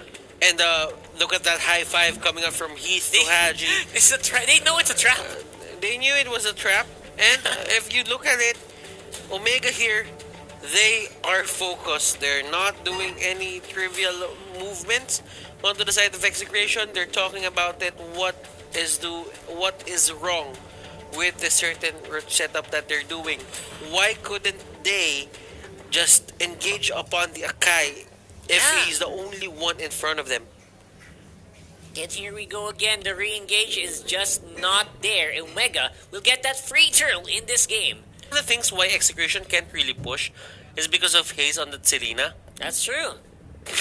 When they commit that much into, let's say, a lane, the more heroes they are in that certain lane, the more chances that haze has on hitting people. That's true. Makes them more distracted. Chaknu wants to go in again. Heath with a Hurricane Dance. This is what I'm talking about. Look at the beautiful movement of that Hurricane Dance straight into it. There was no way he could walk out. That was Chaknu. They're doing this against a guy like Chaknu. And it's going to be Omega just getting the upper hand. when it comes to the 5-minute mark, mid-lane turret has been destroyed. That is a bad sign for the side of Execration. Absolutely. Execration here, X Factor. This guy, we're a man down. Then Toshi goes to the follow-up into those feathered airstrikes. I was a little confused who was going to use this Farsa. I was expecting Hayes, but Toshi, he plays this hero just as good as Hayes. Yeah, and this is the flexibility, the versatility of Toshi as a player. He can go for these mages, and Execration here, they have to answer this. They are letting Omega get the upper hand into the early game. Yeah. One of the things why they got the early game and the Execration could not really fight is because look at it. You have a Cho on the side lane. You have Leomord on the side lane. So how do you become aggressive? Yeah, you're basically given one man because he's stuck farming that lane. Yeah. And to be honest, these are item-dependent heroes. You're right. Minimum of 2 items before you actually want to go out if you're Leomord. Yeah, and that means there is a waiting time, there is a queuing time for Execration here to just lobby and wait for Benny Cutie and Sagitno to get their items. Yeah, apparently it's all gonna be up to Hayes and Benny Cutie because Sagitno's gonna just have to chill out. You have to chill out for a long time here in Leomord, and we'll definitely see a lot of that today. Now, what's gonna be the timer here for Omega though? Do they wait? And how do they actually speed it up? How do they take advantage of this small opening where it's basically 4v5? Yeah, that's true. The question. Now, as you can see, Omega, they're not stopping. With this setup, they are being very aggressive. And 4 turrets, 6 minutes in, 7 minutes in. And Toshi here with the Purify. Yep. He will get away. Just baiting out that last part of the Way of the Dragon. If you went in under a tower and then the purified Farsa, you were the one who's gonna go down. The bottom lane though, it's still gonna be a 2v1. Hayes fighting off on Benny Cutie. Gonna be executed by the Garrote. And they will go for the push on bot. And look at Execration, they cannot do anything. Their turrets are going down one by one. Middle lane here getting controlled, and it's the last outside turret here onto the side of Execration. And Hayes! Nasty, ladies and gentlemen. Nasty arrow. It dodged so many obstacles. It looked like it had a life of its own. What a beautiful pick here against Itomax. How do they defend now? Masterful understanding of this strategy of this draft and the individual skill of these teams. Well, this team on the side of Omega, it's showing. Look at the arrow. What? Arrow connects, and that means everything will connect after that. And that was just it, you know. The moment you got the squishiest hero on Execration with the stun, that's it. You don't have side lane turrets, you don't have outside turrets anymore, and it's only the second turtle. Man, 8.5 minutes, 8 minutes and 20 seconds into this game, and we already have a game! Matt, this guy is Legolas. Yep. He's definitely from a different universe, right? From a different place where elves have magical arrows that hit the mark 100% of the time. That is Hayes on the Selena. And Shakno here, trying to get away. Arrow will be thrown, it won't hit. But as you can see, Execration, Roger only has that Windtalker. While on the side of Haji, you have the BOD and you almost have a Demon Hunter sword coming his way. Literally one hit from that feathered airstrike. Put Itomax on half HP. That is. It's showing the goal lead. It's showing the big difference between these two teams already. And it shows the strongest teams, ladies and gentlemen, can have a game below 15 minutes. Absolutely. And the strongest teams can end the game below 15 minutes. We saw this yesterday. Yeah. 14 minutes in, we got games that were ending already in a one-sided fashion. Oh, he gets hit. He gets hit and he's forced to back off after using the ultimate. Yeah, and look at Benny. Benny's just cutting the waves, and as you can see, he sees 5 members going at it, and he's just forced to go back. He knew that no matter what he did at that point on, high and dry won't even matter. Doesn't even matter at Oh all. my goodness, these guys are just... Omega's just playing out of their minds. This is just the different Omega that we've seen from day one. It looked like they had jitters this time resurrecting around. soon. They look like they have conviction. They know what they want to do on the map, and they are forcing Execration to bend to their will. And clearly right now, Omega, they are going straight for that Lord. And they are trying to end it as early as 12 minutes. Let's see if they can do that. Haji here, going ham, going straight for the Lord. But Execration knows that they have to fight this. Their late game composition is not gonna work for the early game. That is a given. But right now, Execration, it's mid-game. Do they have items? Can they actually make this count? This is going to be Execration fighting below 18 minutes. I mean, that is just something that Omega's very much aware of, that 18-minute power spike for Execration, no matter what their lineup is. If they reach that line, if they reach that mark, it is just difficult to win. It's almost 100% win rate there for Execration, but now, Omega, they want to finish this way before that happens, like, way before. I mean, clearly, you want to save stamina if you want to make it to the grand finals. Yeah, for sure. Now, why prolong it when you can save a lot of energy just by ending the game right here, right now? Go for the early fights right there. Heath, great flicker out there, avoiding the lock-in on the Hurricane Dance, but is that going to be enough? Where's the rest of Omega? They're on the back line. They're not fully committed onto this push. Really? Did he get hit? Oh, okay. Yeah, that was just basically Ben being forced to go in and dive out. He was trying to go for a big pick, but they knew. Omega was aware, and they went for it. They did not go into the base. It is Omega, clean and methodical, going for turrets instead. 12 minutes into the game, Omega has the capability to end this below 15 minutes. Let us see. Those are the signs of one good teammate. The Max could get hit with one more. Forced to go out, but say they open Umbrella out of harm's way, but again, even if you go out and you avoid that one hit, your tower's the one who's gonna suffer. And they're chipping down that turret. Will they go for more? Penny here. Oh!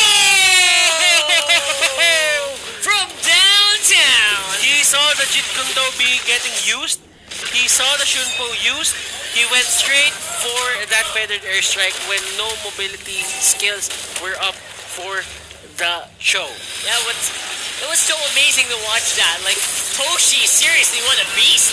And that's going to be it. This might be the big push. That Hurricane Nest locking down the lone defender. And it will be game 1 going to Omega. 13 minutes and 11 seconds. Probably the fastest game in the playoffs. Probably the fastest game. Didn't even reach the Luminous Lord, right? Yeah. I mean, that is just how you do it. That is just how you do it. You know what's more impressive in that last push by Toshi? That was in the bush. It didn't have our vision. Our vision, we knew it was there. Toshi, he just went for the guess. But he hit it anyway in max range. Yeah. And that's just the beautiful game sense of Omega there. Actually, it was really in that certain circle. I'm actually impressed that, well, this is a given for them. They should know how big that circle is. The limits. And yeah. It's Toshi being familiar with that certain Farsa ultimate. Toshi playing Freya, playing Esmeralda, then goes straight to support. And all the time, still winning out each and every turn. A team who could end the game earlier than 15 minutes, because that's what we've been saying. Ever since Project Next Game, it's really hard for people to actually just end the game. That's right. Sometimes you really just have to be patient, but Omega did show us that feral side, that aggressive side, in which they can even beat the most aggressive team in the MPL right now. Exactly. Which is Execration. Good stuff. Man, this is Omega basically beating the game's design of going longer. Yeah. It's so impressive. Anyway, let's go and throw it into our panel. Let's see what they have to say about this.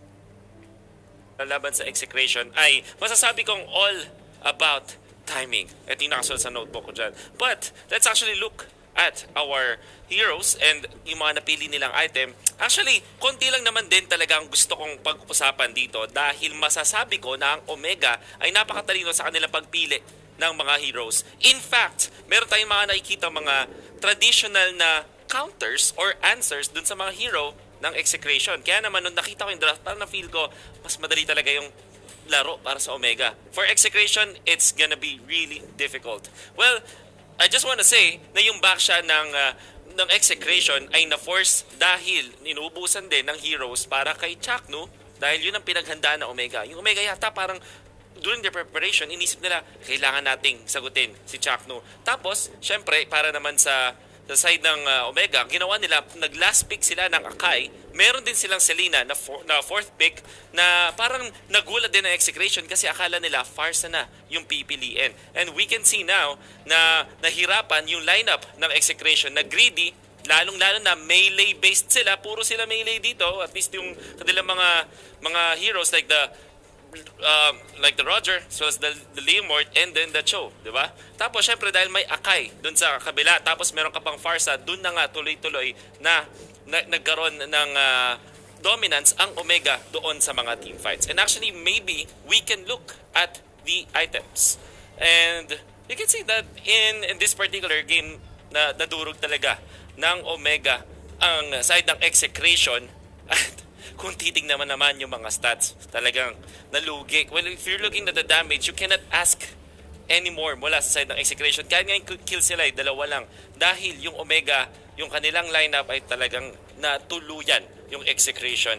Hindi normal na sabihin natin na merong mga naka-outdraft na mga teams, lalong-lalo na playoffs na ngayon. But in this specific game, yung Omega, sa game number 1, sagot na sagot nila yung composition ng execration. Just like what I explained later. And honestly, pag tinignan natin yung mga highlights, konti lang yung makikita natin talagang banggaan or 5v5 clashes. Kasi ang Omega, ang gusto nilang gawin ay ang tinatawag natin ng timing-based lineups. Una, ang kailang unang-unang timing syempre is the laning stage. At yung laning security nandun na nga.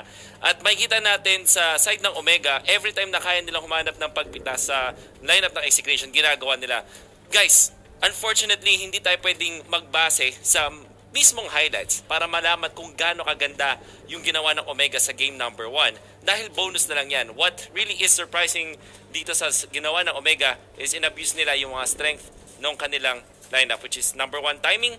Sa laning stage, walang kayang pumersa sa Farsa ni Toshi, as well as yung Yi Sun-shin hindi din napigilan dahil si Chakno at si Etomax hindi nila kinayang i-invadean yung Yi Sun-shin. So nakapag-farm ng todo yung Yi Sun-shin, and obviously courtesy with the stamps, unstoppable din yung farming. If you're looking at this game, talaga nasa match-up lang ang nangyaring labanan. At unfortunately para sa execration, parang kailangan nilang pag-isipan ulit yung draft laban sa Omega dahil yung Omega handang-handa dito sa laban sa execration. Hayes is our MVP of the game at kitang-kita nyo naman yung malulupit na mga pana at mga tinatawagan nilang 155 IQ or kung ano man. Basta the next level plays coming out from half man, half amazing Hayes dahil nga na-zone out nila ng sobra-sobra yung mga members ng execration. And I feel that execration coming into the next game, baka i-consider na lagi itong Selena ni Hayes. I believe na pag tinignan natin yung mga stats, ang Selena ni Hayes ay mataas ang win rate, and I think yung fact na na-bait ang side na execration na akala nila yung Farsa na ang magiging support para kay Hayes, dun sila nadali. So, there's a lot of things that I said all throughout this analysis of game number 1. Pero ang gusto ko lang na tandaan ninyo para sa keys to victory nung ginawa ng Omega. It's actually gonna start with the draft. That's it for game number 1. We are hoping na ang execration ay bumawi sa game number 2 ng malupit nilang mga galawan, di ba, sa late game. But we don't know if that will happen kung hindi nila ayusin ang kanilang draft muna. I think that's where they have to start. For you guys, kung gusto naman din ma-enjoy ang MPL pa lalo habang nanonood, ay meron kayong makukuha mga giveaway codes all throughout this series. And do share your, do scan this code. Nakikita nyo sa ilalim ko. By the way, to show your support to all of the teams out there. Lahat ng teams na maglalaro ngayon, syempre meron ng QR code. If you scan that out, you will matutulungan nyo nga ang mismong team na sinusuportahan ninyo. And bukod dyan, syempre, to visit the fb.com/mplph.official to know more about the actual MPLPH playoffs. And actually, nagulat din ako kasi parang laging may mga tanong yung mga tao, but actually, kung gusto nyo ng mga quick answers about the league, yun, dun lang. At syempre, if you fill in this survey, you can win rewards from MPLPH. Scan nyo lang yan. Napakadali lang. And bukod dyan, syempre, ay magkakaroon nga tayo ng mga giveaway codes for you guys as you watch this this season. And I feel that we're gonna have 3 giveaway codes per game. So sana guys, kapag tapos ng game, manood pa rin kayo. Sabihin nyo sa mga tropa nyo na habang nag-a-analysis kami dito after ng game, manood din kayo para mas marami kayong matutunan, mas maintindihan yung laro, at meron ka pang chance na manalo ng mga giveaway bonus code. Obviously, this game is gonna happen, this series is gonna have a potential game 5. So, hindi tayo mauubusan ng mga giveaway codes para sa inyo. But, hopefully, ang Execration ay makapagpwersa pa na mas marami pang games laban sa Omega dahil mukhang marami din talagang fans ng Execration. For Omega, if they keep on doing what they're doing, man, simula sa draft until sa Execution, pwedeng mapabilis itong araw na to. But syempre, hindi pa natin masasabi yan. My name is Wolf, your analyst. Let's pass it on back to the casters for game number 2. Thank you so much. Beautiful analysis as always. Again, we will have to see Omega really, Execration really bring out the tricks hidden to get back from that one. I mean, that was no sugarcoating. That was a tough loss for the side of Execration. At this match, you do not expect to be beat in less than 30 minutes. In less than 15 minutes. If that happens, then that means there's something wrong. There was something wrong with you guys, and you didn't play with a certain potential that everyone thinks you can play. And that's saying something, especially for a team like Execration, who's known to really bring it. You know, they really bring it usually. And something happened. Some light got dimmed here. I think it's the same problem as yesterday. A lot of the teams that lost kept going for these non-sustainable side laners. Like, what they're doing is they're trying to bolster their late game while not thinking about, are we even gonna get to the late game? Because if we don't get to the late game, then that means our late game lineup is useless. It's going to be useless. Yeah, a lot more priority in the late game, like for the Roger plays, for the Roger picks yesterday. Yeah. And not too much on whether or not the early game is going to pan out well, which used to be the priority for all teams. So I'm wondering what happened. Is that really how big the meta shifted from a sustained meta that we've had into what we have now? I think Execration is just focusing on all the late game wins that they've been getting. And they should just stick with whatever it is they did into these setups where they couldn't really have won, but they were the comeback kings for Season 6. They kept winning at 18 minutes or more. And for the side of Omega, what the game plan here is, if they make it to 18 minutes, they become more formidable. You know what? Let's do this. Let's beat them below 15 minutes so they don't know what to do. And they drafted very well. They drafted into a lineup that could win at around 13 minutes. As long as it was not like countered. And I think that's what happened. Like Execration, they were focused too much on what they were doing for their team that they forgot, hey, you know what? You also need to kind of mess up the enemy team's plan. So, what happened there? And Abyssal Reaper is actually free, ladies and gentlemen. It really is. I have to log in. I like it. Did you pre-order? I hope so. I don't hope you remember did. anymore. I hope you did. Really do hope that I pre-order. Otherwise, you're gonna have to buy it. You can just buy it. You can just buy it, I think, probably. And for sure, Moontun would not want us to spend. They probably want to send that over to us. Probably, if anyone's listening. Probably, Hello. You know our account IDs. Go on. Well, it is what it is. Yeah, we were too busy studying for the game, for the finals, to actually log Yeah. in. That's.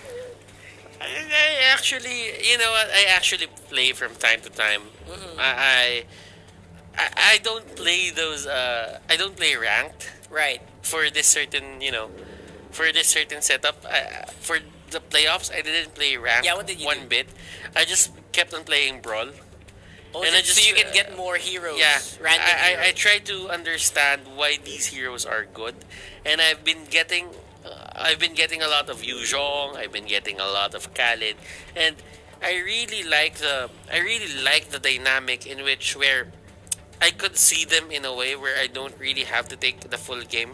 Right, it takes a long time, right? it takes- Especially with the way that the game's designed right now. I think it just forces you to go for the long game, and if that happens, you kind of the time to the time to study individual heroes, it's lessened.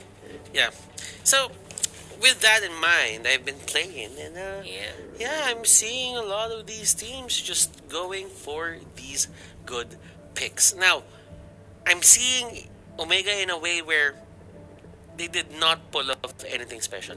Yeah, that's true. It's like we're gonna play our game. You keep up with us, we won't keep up with you. We play our own game. You guys play your own game. If you play our game, you'll have a hard time. And this has been the way that Omega has been playing for a long time as well. Yeah, of course. Right? Ever since the Project Next patch, what they've done is that they did not do anything too special. Yeah, that's true. Right? And what some teams are thinking, what is this? What is this that we have to deal with? That nothing's changing for this team, but they're still Nothing is. so powerful in the draft. Nothing is. Right? Yeah. So I think it's difficult for a team like Execration to actually get a grasp of what it's like inside the brain of Dale. You know? Yeah. What Dale's thinking, what Coach Dale is thinking. Well, it's yeah. I mean, Syre, I think he has a couple more tricks up his sleeve. I'm thinking that for the side of Execration, they will be aiming to get this to a 1-1. And remember, this certain bracket that we have up top, they do have this thing about the one who loses the first game is actually the one who wins the series. You think? I mean, it You happened. think? It's a trend. It's a trend in their group. Oh, that's true. And It was a trend in their group. in game one and in day one, right? That Yeah. was what's been happening in game one. They've been what do you call this? They've been lose, win, win. Yeah. Right. So I'm not sure. It's that way. And Omega won in that fashion. Execration won in that fashion as well. So, will that trend continue here? Because if that is true, then that means Execration will be the one who's gonna go to the grand finals. But Another big. sometimes these things are just meant to be broken. I mean, it's nice to have patterns and stuff, and it's nice to predict. But these teams are some of the most unpredictable teams you'll ever face, right? I mean, Execration's that one team that's impossible to predict most of the time, and Omega is just consistent. They're just so consistent with what they do that you don't know whether that thing is gonna work or not. Yeah. So it's all about securing your comfort picks at this point for the side of Execration. And they're not in any danger in any way. I mean, if they lose the second game, then that means they're in danger. One more slip up could just cost them their tournament life. But for the side of Execration right now, they do have the time to take this to a 1-1. And remember, if Omega wins this is going to be match point, and that's where the pressure actually kicks in for the side of Execration, because you really have to bring your A game, and it's really hard to go for a reverse sweep. We've seen this in other tournaments where a reverse sweep happened, like M1. Those kinds of moments really take guts of steel to get through. It's aside from the fact that it's already super unlikely. right? It's very difficult to win from a reverse sweep. Guts of steel and absolute mental fortitude, like like a Buddhist monk or something. It's just you have to like be super zen about it. Yeah, So and that's cheap. I'm not actually wearing something. It's not for a monk, by the way. It's So don't look at me. yeah, this is different. Don't worry, guys. This is different. This is actually a formal, very formal. Kimono? Can you call it a Is it a kimono? haori? Yeah, it's a very formal haori. Yeah, something like that. Yeah, It's a very formal haori, to be honest. it is. Now, We're multicultural here, so yeah, we did see Leo wear a barong though. yeah, that was just the. It's beautifully made, by the way, and it fits him. It doesn't pop out anymore. You know this. This. You know what? fit If doesn't I pop wore out. a suit, like if I wore that suit, yeah. we'd look really similar. Oh, that's true. We actually have the same tone of undershirt. To be That's honest. true. That's true. We might be. You want to add flavor. You want to add flavor. That happened way back season 2. You did. It did. That happened way Oh back my season 2, gosh, and we were twinning. talking about it. Like seriously. We didn't talk about it, and the last time this happened, these It was- dress shirts matching up was way back season 2. We've been together since season 1, man. Yeah. See, it just. Hey, we're close to 3 years in Mobile Legends. Yeah, Close to it, right? let's see. Anyway, let's go into the draft, ladies and gents. Omega versus Execration Game 2. We are going to see whether or not Omega can actually repeat what they did. I mean, that seems like a tall order, repeating a pre-15-minute game. I mean, But Omega seems to be a team that looks like it has some stuff planned for you. if Omega has other plans, then that means it could be a possibility. But yeah, I mean, if you just want to see how these team plays, then you might want to look at how Execration drafts right now, because Execration could put themselves in a bad spot. That is a very good idea. Now, whether or not Execration gonna do that is something that we'll have to note here. Because the thing is, for drafting, you really have to anticipate what the other players are gonna go for. It's not about just drafting the way you want it. You have to look at the enemy. You have to be proactive, and you have to block some aspects of their draft. And sometimes you really just have to adjust on the fly. Omega here will get the Ling. They're the ones who actually use it. Haji has been having a good time with this Ling, even though the other teams aren't really getting much success from this anymore. Ling on Haji is still one of the best heroes that he has. Yeah, it maximizes the guy's amazing mechanical skill, right? It's just, that when Haji is on that lane, stuff is going to happen. Whether or not they're going to get an early game lead is very difficult. This pick is for the late game, right? This is different. A little bit more different. It's something that in the early game you just need it for the distraction. You know? Execration right now will probably go for a Farsa or probably deny a Jawhead. I'm thinking deny on the Jawhead would be a great move here for inside of Execration. Exactly. And they go for the Yuzhong and Alice. Man, they go straight for the side lanes. And I'm seeing Omega going for a Jawhead. Yeah, and these are the two picks that were banned out by Omega in the previous game. So I don't know, Rockhart. Like, they went for item-dependent heroes or side lanes earlier, and now they went for level-dependent heroes. Your team is picking. Remember, Yuzhong has 4 skills.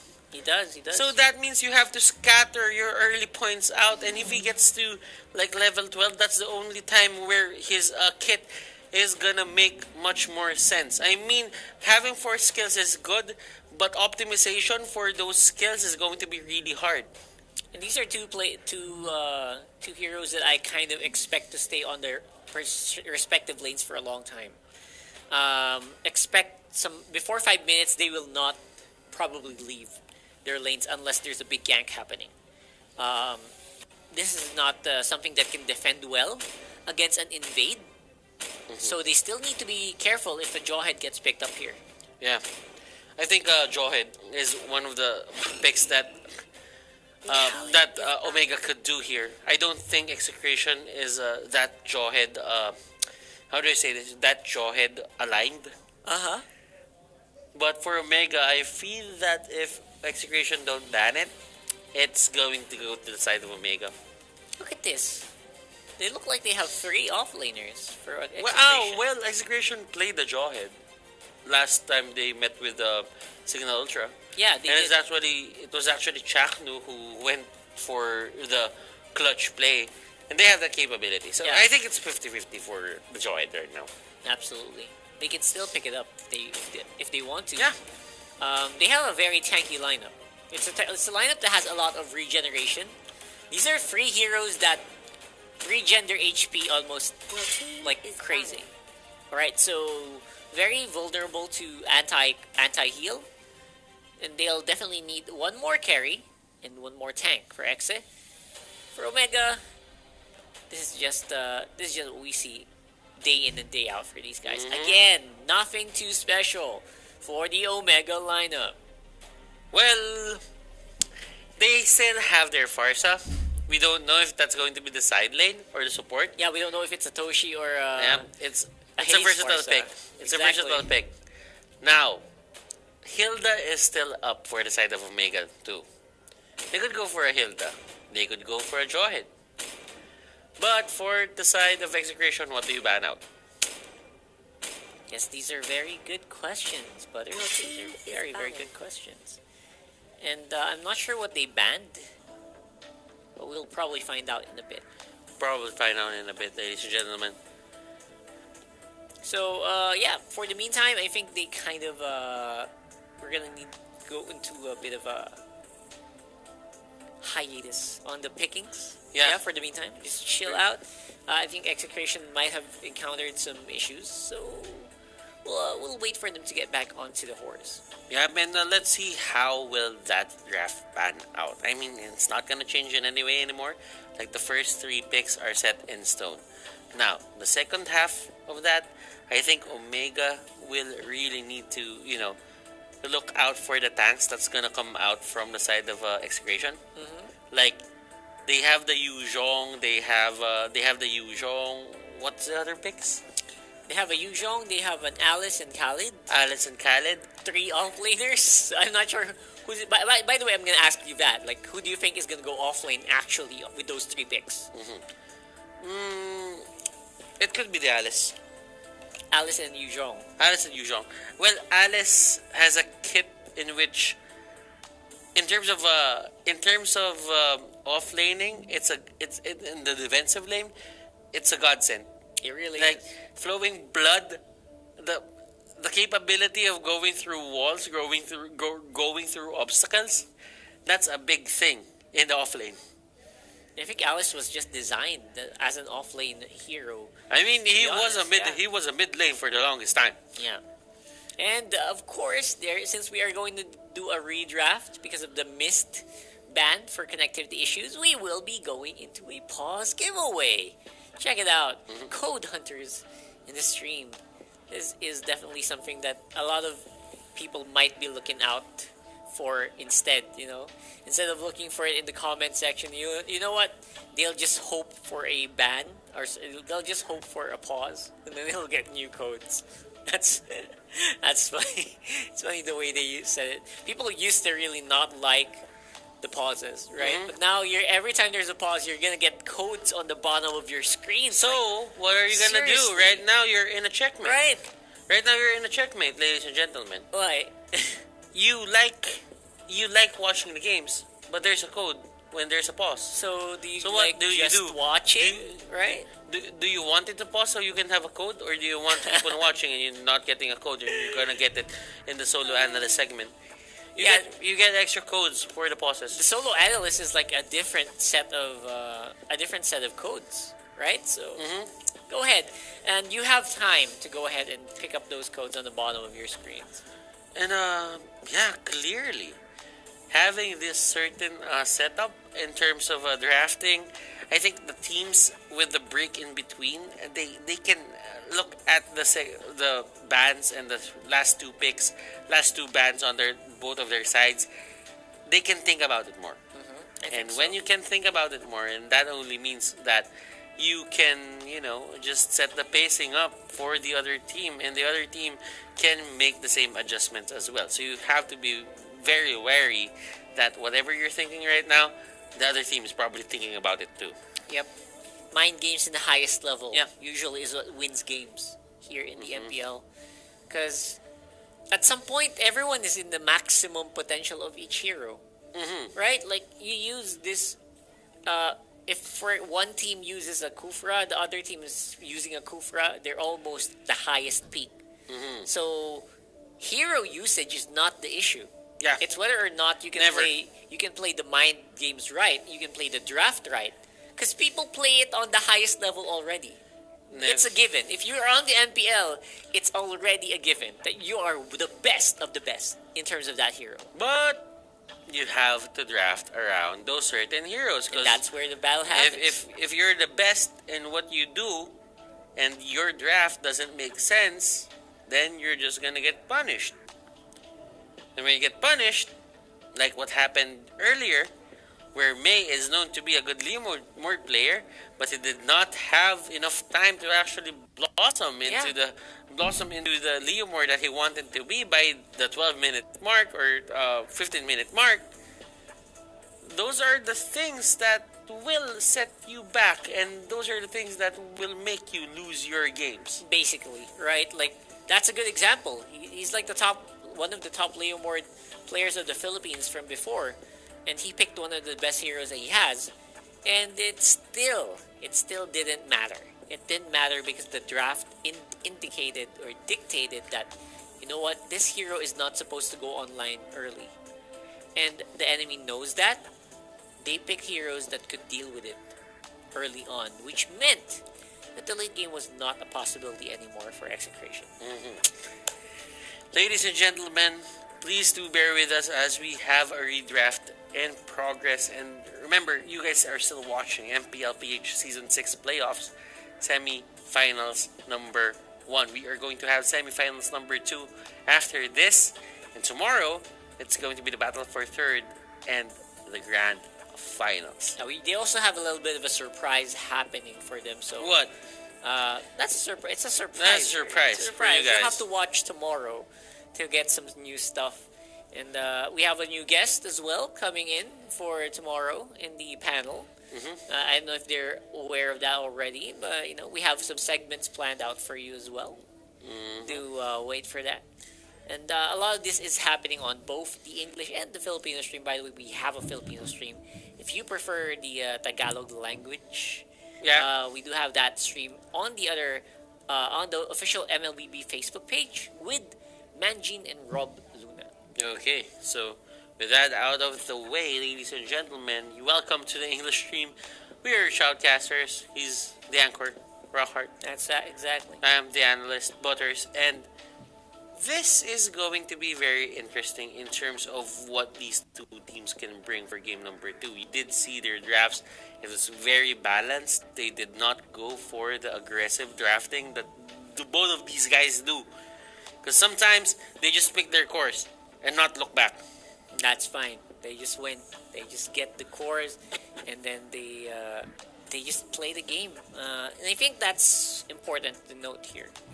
That Haji is also just so good at what he does now. I think the last game, with that game, he might be at the 10 KDA. I'm not sure. That's something I want to check later. Because it just added even more. I don't think he died in that game. Not even once on the Yisan ship. Yeah, and this time he's going to be on the Link? Let's see. And I'm honestly surprised that Execration there did not have any answers. Like, clearly it was Selena who just stopped them from doing things. And a lot of them got hit. A lot of them did not have the defense capability because they don't really have the fast wave clear as we expected from them. I mean, they have Kagura, but Kagura can only do so much. I mean, if she gets by an arrow, then she's gone too. We saw that first game. That was just... it was so amazing to watch. Watching Hayes perform on that Selena again, it just brings us back, really. Well, To what he was. you know what? I remember few hitting Hayes with a Hail Mary arrow. The other way around. It's the other way around. I Other way around. mean, I remember Hayes. I remember Hayes kicking the lights off the DDPG side. And now, I'm just saying, like, have the tides turn, because if we do see, well, let me just say this: if things are good for the side of Omega, then that only means that there's a chance in which where Hayes could meet up against his former team in the grand finals. Meet up against his former team. Yeah, Exactly. and who knows? It might happen. I mean, Onyx could win the second series as well, and that could mean the meetup of the former teammates here, the former amateur league kings, which are some of the players here onto the side of Execration, and some of them are on the side of Onyx. They could be having this meetup in which where Destiny is actually shaping up things for these players. The former teammates in the winning team for the Southeast Asia Games. Former, basically the medal bearers. Right? The medal bearers are just gonna go at it. And that's And, beautiful. Anyway, we're gonna go into a quick panel intro here before we get started on the draft. Go ahead, take it away, guys. And just like that, dudugtungan lang namin. We're gonna add to the discussion that our casters have already had, and we can't help but look back at how, I hate to use the word, underwhelming, nakakakulang. Parang yung Chuck Mamba, wala siyang kamandag dito because of that Baksha pick. And while we're waiting for the redraft from Execration and Omega, I guess we should just add a little bit more of insight as to what happened, no? Hindi kita dito, guys, pero yung bans also played quite the role here. I believe Jawhead was banned out, Kufra was banned out, and these are all heroes that Heath and Chaknu are looking forward to. Let's look at some moments. Paolo, off the top, what do you remember from game number 1? Yung sa keys to victory nga nakalagay doon, they focus more on Benny Cutie's lane, di ba? Talagang na-shutdown, walang kill, walang assist si Benny Cutie. On the show. On the show. And again, Hate did not step up. Kaya hindi sila nanalo. 0-1-0 si Hate. No, couldn't do anything. 0x, yeah. Yes, si Chuck Mamba naman, he has a Baxia, a hero that cannot make plays. You're using Baxia to control the map and open up the map. It's not a hero to make a play, right? You're kind of like a meat shield. More of a meat shield. Kaya, yun, talagang na-outdraft ang X. Napakalupit ng pinakita ng Omega. Man, seriously. More than just a point for Omega, it's a point for Dale. Medyo na-corner niya dito si Syre. Yes. The draft forced Execration to, again, choke out Heath. That's one of the keys, right? Pansinin mo from the regular season, I think that's what Syre's doing, for sure, right? This was definitely something he was considering to stop Heath from doing fundamental things, but may naalala lang ako, binan ng Exa yung Freya, but the Freya did not... Last ban. Yes, the Freya did not do good on the Signal series. Exa versus Signal, sorry. Blacklist versus Omega series. On Toshi. Yes, on Toshi. So, what's the point of banning it? Kung alam mong, I mean, yes, there might be a chance na, okay, pag pinili nila yung Freya, Toshi might do good on it. But considering na it did not do well against Blacklist, you know, they could have banned Akai or who was the other open one? Hilda instead. To force out either. Oh, yes, to force out either. Ito pala, looking at the post-match data, kasi I remember Omega already made a fatal mistake eh. Like in the playoffs, I think that would be a fatal mistake. Nagkaroon na sila ng miscom dun sa invade nila, in which case they lost Kurt TZ. On the Tams. So ang nangyari ngayon, yung funnel ngayon ng Execration had the freedom to farm. At actually nakita ko there was actually footage of the Roger being able to move around the jungle very, very freely. Yeah. Pero kung titignan mo dito sa post-match data, ang damage ng Execration mostly is coming from the Baksha pa. Yeah, he had the most damage. Kung makikita natin, the least damage pa is coming from our Roger here. Where was Wow. Where was Hate? Dito pa lang sa post-match data, parang, oh my God. Yeah. OMG. You know what? OMG, That's a good what question. happened? Kasi nga sabi ng Black Eyed Peas, di ba, where is the love? Yeah. Ang tanong ko, where is the hate? Kasi, so yun na, parang, we already saw that mistake eh. 4 sila nag-invade, pero biglang nag-second thoughts pa sila. Hindi, kung magko-commit na kayo ng ganun, you go for it na. Nandun na kayo, 4 na out of 5 players ang nag-commit to that strategy. Biglang, wag na lang. Tapos naiwan pa nila si Kurt Tizzy, which is very crucial to this lineup. And then yung execration, they could have capitalized on that mistake. Early game. The early game mistake that Omega did with leaving Kurt Tizzy behind sa purple buff. Okay? So yeah, now that you pointed out, Hate, yung Roger niya, low damage nga. Ngayon ko lang nahalata yun. Hindi ko nakita yung post-game stats I think after. it all went by so fast. Again, Yeah. 13 minutes. To be fair, you're starting to wonder if this is Hate's record, right? 0-0. Very low damage output. Pero tinaman man yung buffs claimed, he was getting something. Right. Yeah. So, I'm wondering now, where is the Hate? Kasi ang dami nangyari sa mapa for sure. It's just hard to just watch where Hate is. I'm sure our solo analyst and our casters from either broadcast pointed it out. But looking at the number, it's just so difficult to explain. No? Paolo? But ito nga yung sinasabi natin kanina, di ba? Yung exit team fight talaga. Pero parang walang team fight na nangyari, no? Walang masyadong team fight. It's all like trading, getting objectives for Omega. Tas pinaikot-ikot lang ng Omega yung execration sa buong mapa. And they just got towers one by one, objectives one by one until na-suffocate na sila and they ended up winning the game. Literally all of them. Right. Yeah. 9 plus the base. That's why it's 10, guys. 9 plus 1 kaya base. That's crazy. I could have sworn that Execration had something in there. Their draft looked good. Their draft looked okay. But, Paolo, your thoughts? At first, actually, yung Omega, yung far sa offlane, medyo question namin ni Chin. Yeah, kasi sayang. There's so much coverage on Toshi there. Why would you relegate it to the side lane? But to make up for that, yung making abilities ni Hayes with the Yes. Selena, It opens up that so- opened up so much. How many abyssal arrows did he hit? Okay? Tapos si Haji, he's always there for the follow-up. Si Tamos naman yung aggressiveness niya, yung si Curtiz nga kanina, super good. Yung mga hurricane dance ni Akai, super well played. Yeah, yung counter argument dito for Execration, which made me think this was an okay draft, or at least a draft that was closer to 50-50, is because sure, you have the abyssal arrows, and yes, you have the wards, the traps. Eto Max is 100% win rate on that Kagura. So I'm guessing the bush check with the umbrella could at least help out, but I guess it just wasn't enough. Meron ng bawas yung 100%. Also, fun fact, Kagura is supposed to counter the Farsa. But there's a lot of vision game with the Selena. And the Baxia too. And the Baxia is supposed to counter the Farsa Yes, as well. diba? Yes, because when she turns into a bird or wind, whatever you wanna say, you can actually cancel the bird form para maging human form siya ulit. Yeah. That's why Baxia is so good yung movement speed niya. I guess. But guys, papasok ulit tayo sa draft. I do believe the game is about to begin once more. Throwing it back to our casters, it's Execration versus Omega in the semifinals, game number 2.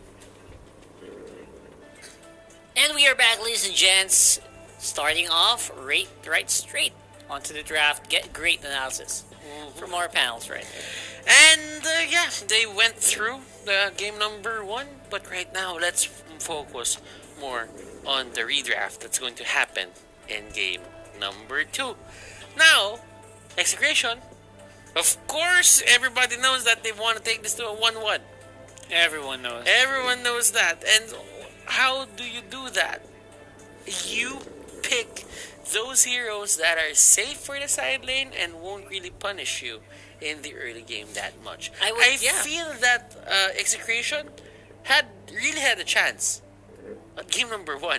It's just that their side lane picks limit their capability to fight the early game. Yeah, it was a side laner that was basically super farm dependent, and also it should not leave the lane.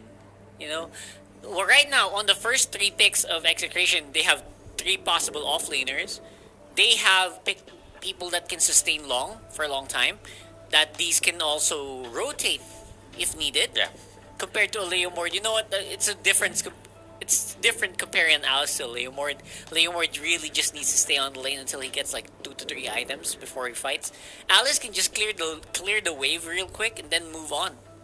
Like that's the difference between those two heroes. So now they have the capability to fight, and we did see Benny Cutie with his capability to play this Alice on day number 1, and I would like to say that this guy, well, on the side, not this side, on this side, Benny Cutie knew how to, abuse and activate whatever mechanic Alice has on her. So I'm expecting a really good game coming out from Benny Cutie if he is the one who's gonna use this Alice. Yeah. I think this has happened historically as well. Like, we've had games from Benny Cutie where he just really tore it up using the Alice. He was able to at least 2-shot people with flowing blood. It was just beautiful to watch him play that. And I think that we should see the draft real soon, by the way, so don't go anywhere. And I think we should see a big difference in this game. Compared to game 1 where it looked like there was no fight almost against Omega, this should be different because these are heroes that X-Crane has heroes that were built to last. But of course we could not forget Omega. They have some of the heroes they really like as well. They have that Farsa. Yeah. Right? So yep, and I think for Omega they need to be careful on what Execution is going to bring. They have a gauge on whatever it is that they can do with the Farsa, and I do agree with you. They have some of their favorite heroes. But I kind of think that, in a way, without the Selena here, Omega isn't going to have an easy time in securing game number 2. For sure. This should not be difficult at all. Now we are going into where we were. We're trying to pick up where we left off. Really quick lock-ins of what they already had. And the FAMS is a very high win rate hero as well for Omega. So they got what they wanted. They have the stuff that they really want. Of course. And it's not surprising at all if Omega is going to be able to pull off a victory here just because of that. You have to put it in a way where Execration got the Roger. Alright? They did. Execration got the Roger. It's pretty big. And that is going to put Omega on notice. Wait a second. I think they mispicked. They it auto-picked. Yeah, that's why it auto-picked. If they had the free offlaners, yeah, probably not, right? But this is definitely what it looked like it's supposed to be. Well, I'm actually seeing right now Execration on their comfort zone.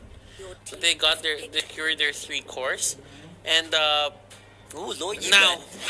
for Etomax and Sagitno, they're the ones who's gonna, how do I say this? Gonna have to adjust accordingly.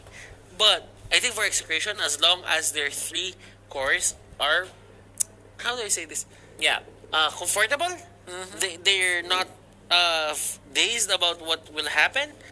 I think for them, this is going to be the game where they would just be confident in whatever it is they're doing. And as we've said, the Jawhead is going to go to Omega. Yep, Jawhead and Lunox. Lunox is a little difficult to predict in the draft whenever it arrives. Like, you don't see a Lunox coming.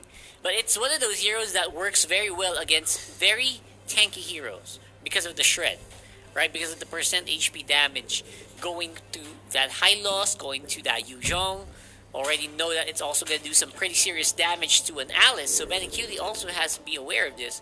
Could be disrupted very easily by a Necklace of Durance built straight into the mage. I'm actually looking at the stats right now, and I like the hero percentages on the side of win percentages onto the side of Execration, but this is something not really unusual. We've seen this time and again, but for Toshi, he has the Lunox on his side. He does. And this is going to be very interesting because Alice at level 4, if it doesn't have the flowing blood, that's going to be the Lunox just going in. Yeah, absolutely. And taking him down. It's just going to be the Lunox doing a lot of hurt. And again, in the hands of Toshi. My gosh, one of the most flexible people as well in Omega. He just knows when to go in and he knows how to deal the damage.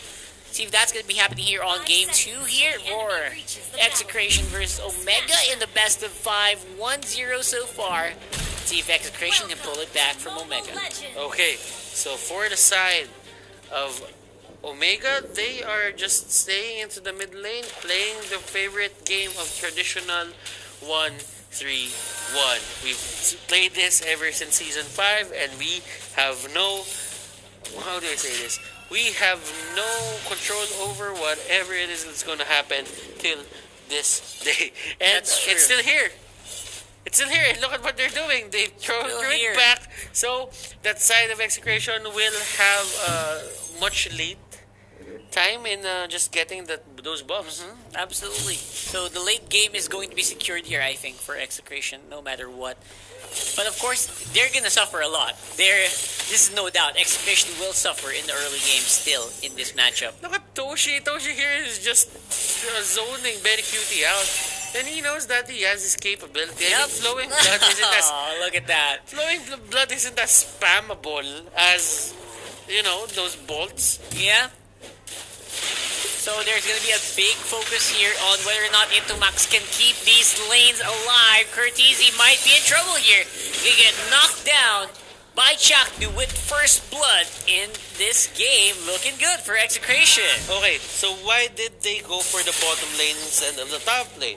They realized there that Curtsy used the jump early, and that means with the execute on hand, he doesn't have the flicker to get out. Oh my gosh, Hayes with a straight up gank out of nowhere, catches a teleporting Benecutie, will go down for the second. And that is how you deal. Whoa. They're not done yet. They're not done yet. Out of nowhere, Itomax also goes down. No ultimates yet for this Angelo means that it will not be able to get back into lane quickly. And now it will have to be the slow game here for Execration. He's going for the toughness boots just to not get harassed by Etomax as much as possible, because Heart Guard still hurts. And there's still a dive here. He's going to be going down real quick. This is what happens when this lineup is drawn together. Very easy to get into position and find the targets that they need.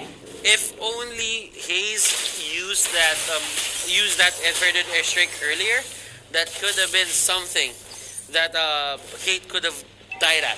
But it wasn't, and they will get that free kill. No trades at that point on. Interesting. We'll definitely see a lot of big moves here for both teams. Definitely Omega. A big difference from what we had in Game 1 where Omega was just steamrolling Execration. This time around, it is blow for blow. And clearly right now for the side of Omega, Curtsy and the others, they're just having a fun time in lane. It looks like they're winning the duels. Yeah, and that's what you want. That's what you want for Execration as well. But right now, Chakdu is in trouble. No glorious pathway for you. Even with the Angela ultimate, will be taken out really quickly. Bonus round for Itomax. That's one. Supposedly just one, but added on will be two for Omega. Might be free if they can catch Benny. But Flowing Blood will be able to make sure that he gets out alive. He didn't have the ejector activated anymore, so he cannot throw back that Alice. But you know what? They get the turtle, they do something proactive, and I feel that is a plus for Execration. It might not be looking that good for them, but still, a turtle is a turtle. He got the turtle buff. That is very big for Hate. Will need all the help he can get to deal the damage that is needed against Omega. Here on the Gillette Instant Replay.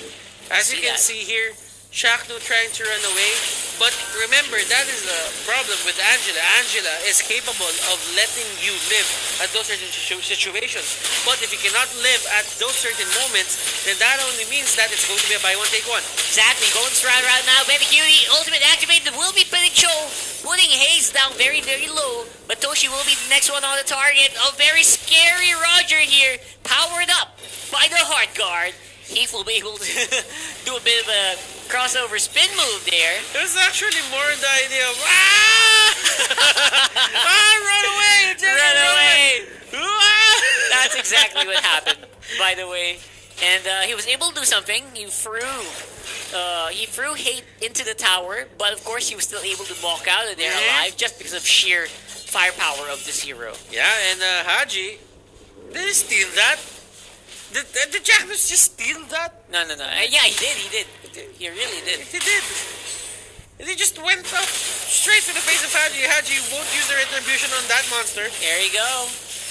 Big engagement from Sagitno. It's a 2v1, but OMG is the one walking on out of there. Here comes the Glorious Pathway, blocking out Toshi's exit. Forced to go into Brilliance, and E2 Max will be the one to fly off into the radar as well. Hajizi wants to go for the finish up. He wants to go for that kill. He catches E2 Max on the bush. He will take him down. Chaknu very, very low. Will be active under the tower, but that will not guard against the Tempest of Blades. You cannot go half-hearted against the lineup here on the side of Omega. If you do, it's going to be the Ling who's gonna punish you. Benny Cutie going up against Curtsy right now. Flowing Blood on the other side of the map. Will Ling go for the chase down? It's a lot of damage. Hate again, empowered by the hard guard, goes straight for the turtle. Looking for Toshi, looking for Heath. Are they going to answer this? Where is the rest of the team? I don't think it's going to be taken out. It will be conceded. Going over this side. Execration again. That's going to be a hard thing to do for the side of Omega if they ever want to take down a Roger with a turtle buff and an Angela hard guard on him. Those are protection-based buffs for the side of Roger, and that means you're not taking into consideration the certain lifesteal that this hero has. So, for the side of Omega, if they can catch out Roger alone, that would be great, but as much as 5v5s right now, I won't then take the chance just because Roger is really just activated right now. Not to mention, he also has the turtle buff, which is an additional shield. So, Roger is well protected in this game. Yeah, man. But Haji went for the DHS. Chanted Talisman on Benny Cutie. He really wants that cooldown reduction and extra mana regeneration. Yep, absolutely. Whoa, Chaknu got thrown there by Mr. Fundamental himself. Forces both the Glorious Pathway and the Heart Guard into the tank. Okay, so the Heart Guard is down.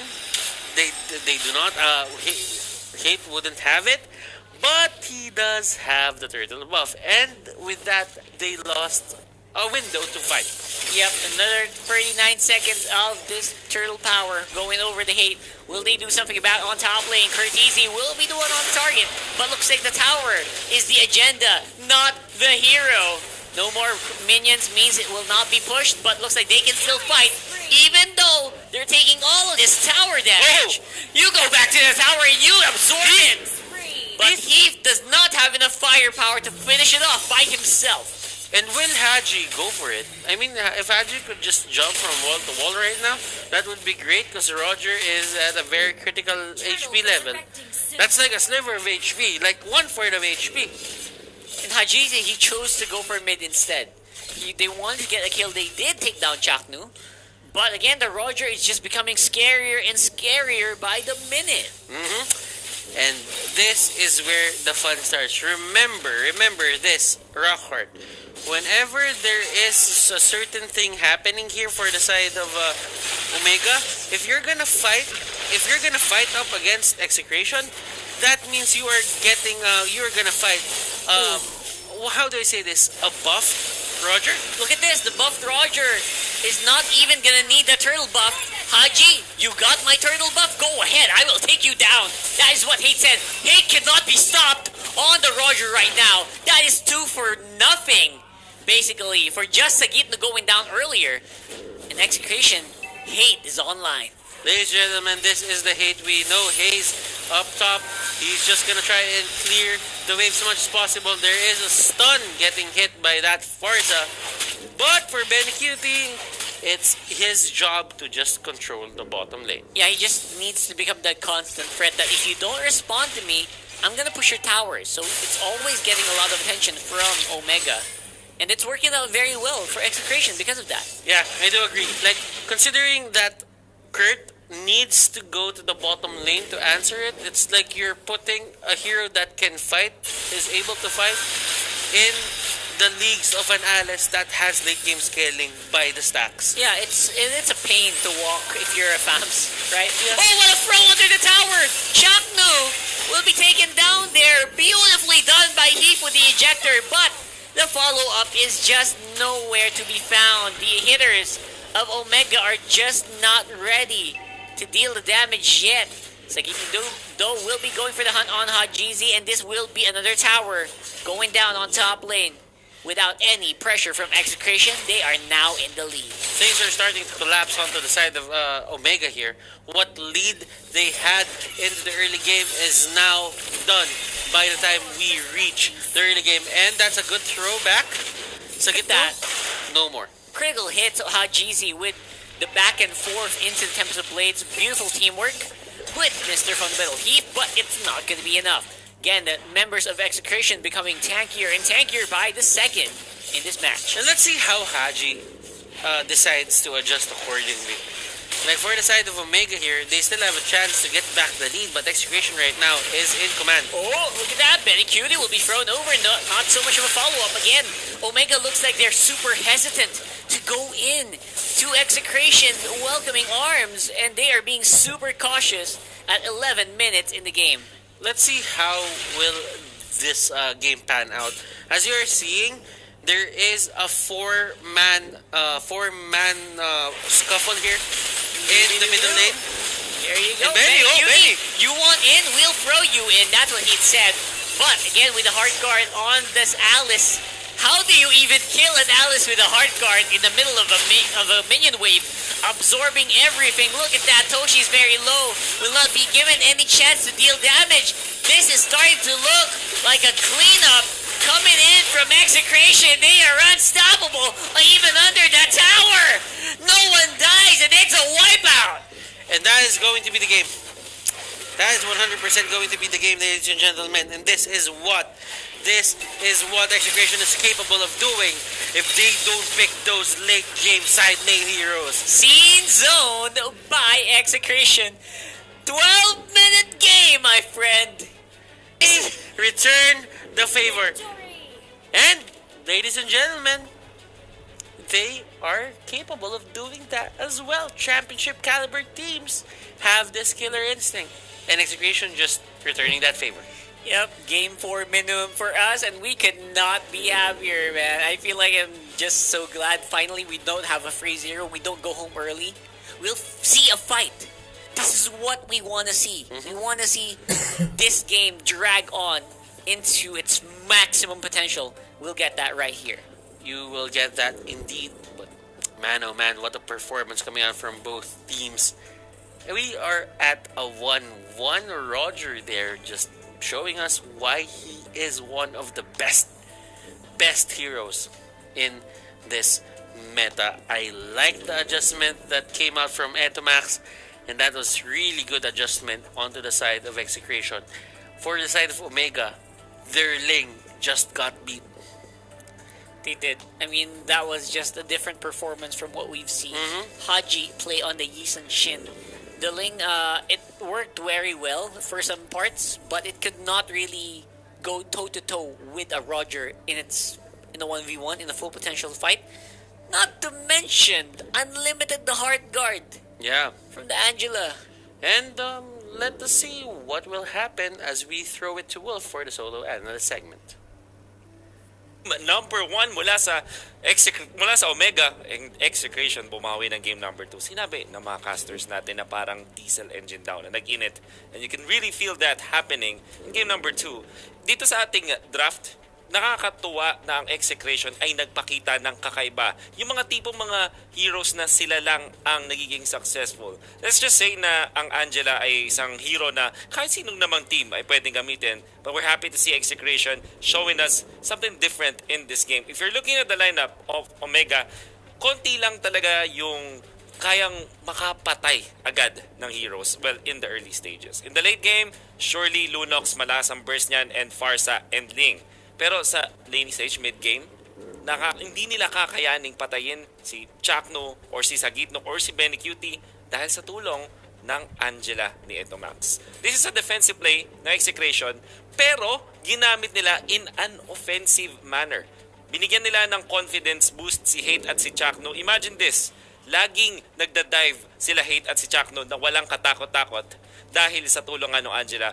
Actually, nung mga unang stages ng game, kakabahan kayo kung fan ka ng Execration. Kasi bakit sila nagda-dive? Bakit sila nagiging aggressive? Nung nagkaroon ng magandang timing, si Eto Max nakakuha siya ng item, yung ultimate niya naging available na. Tapos kumunad na rin after the first set of items for the tanks and the side lanes of Execration. Hindi sila tumigil sa paglaban. Masasabi natin hindi yun yung pinaka-safe na play, but it worked for Execration, so we cannot blame them for that. Now, we can see, syempre, mamaya sa participation ng bawat player dito sa ating laro, nantaas ang damage output ni Toshi on the Lunox as well as Hajizi. But, again, wala silang pang closeout. Unfortunately, para sa Omega, isang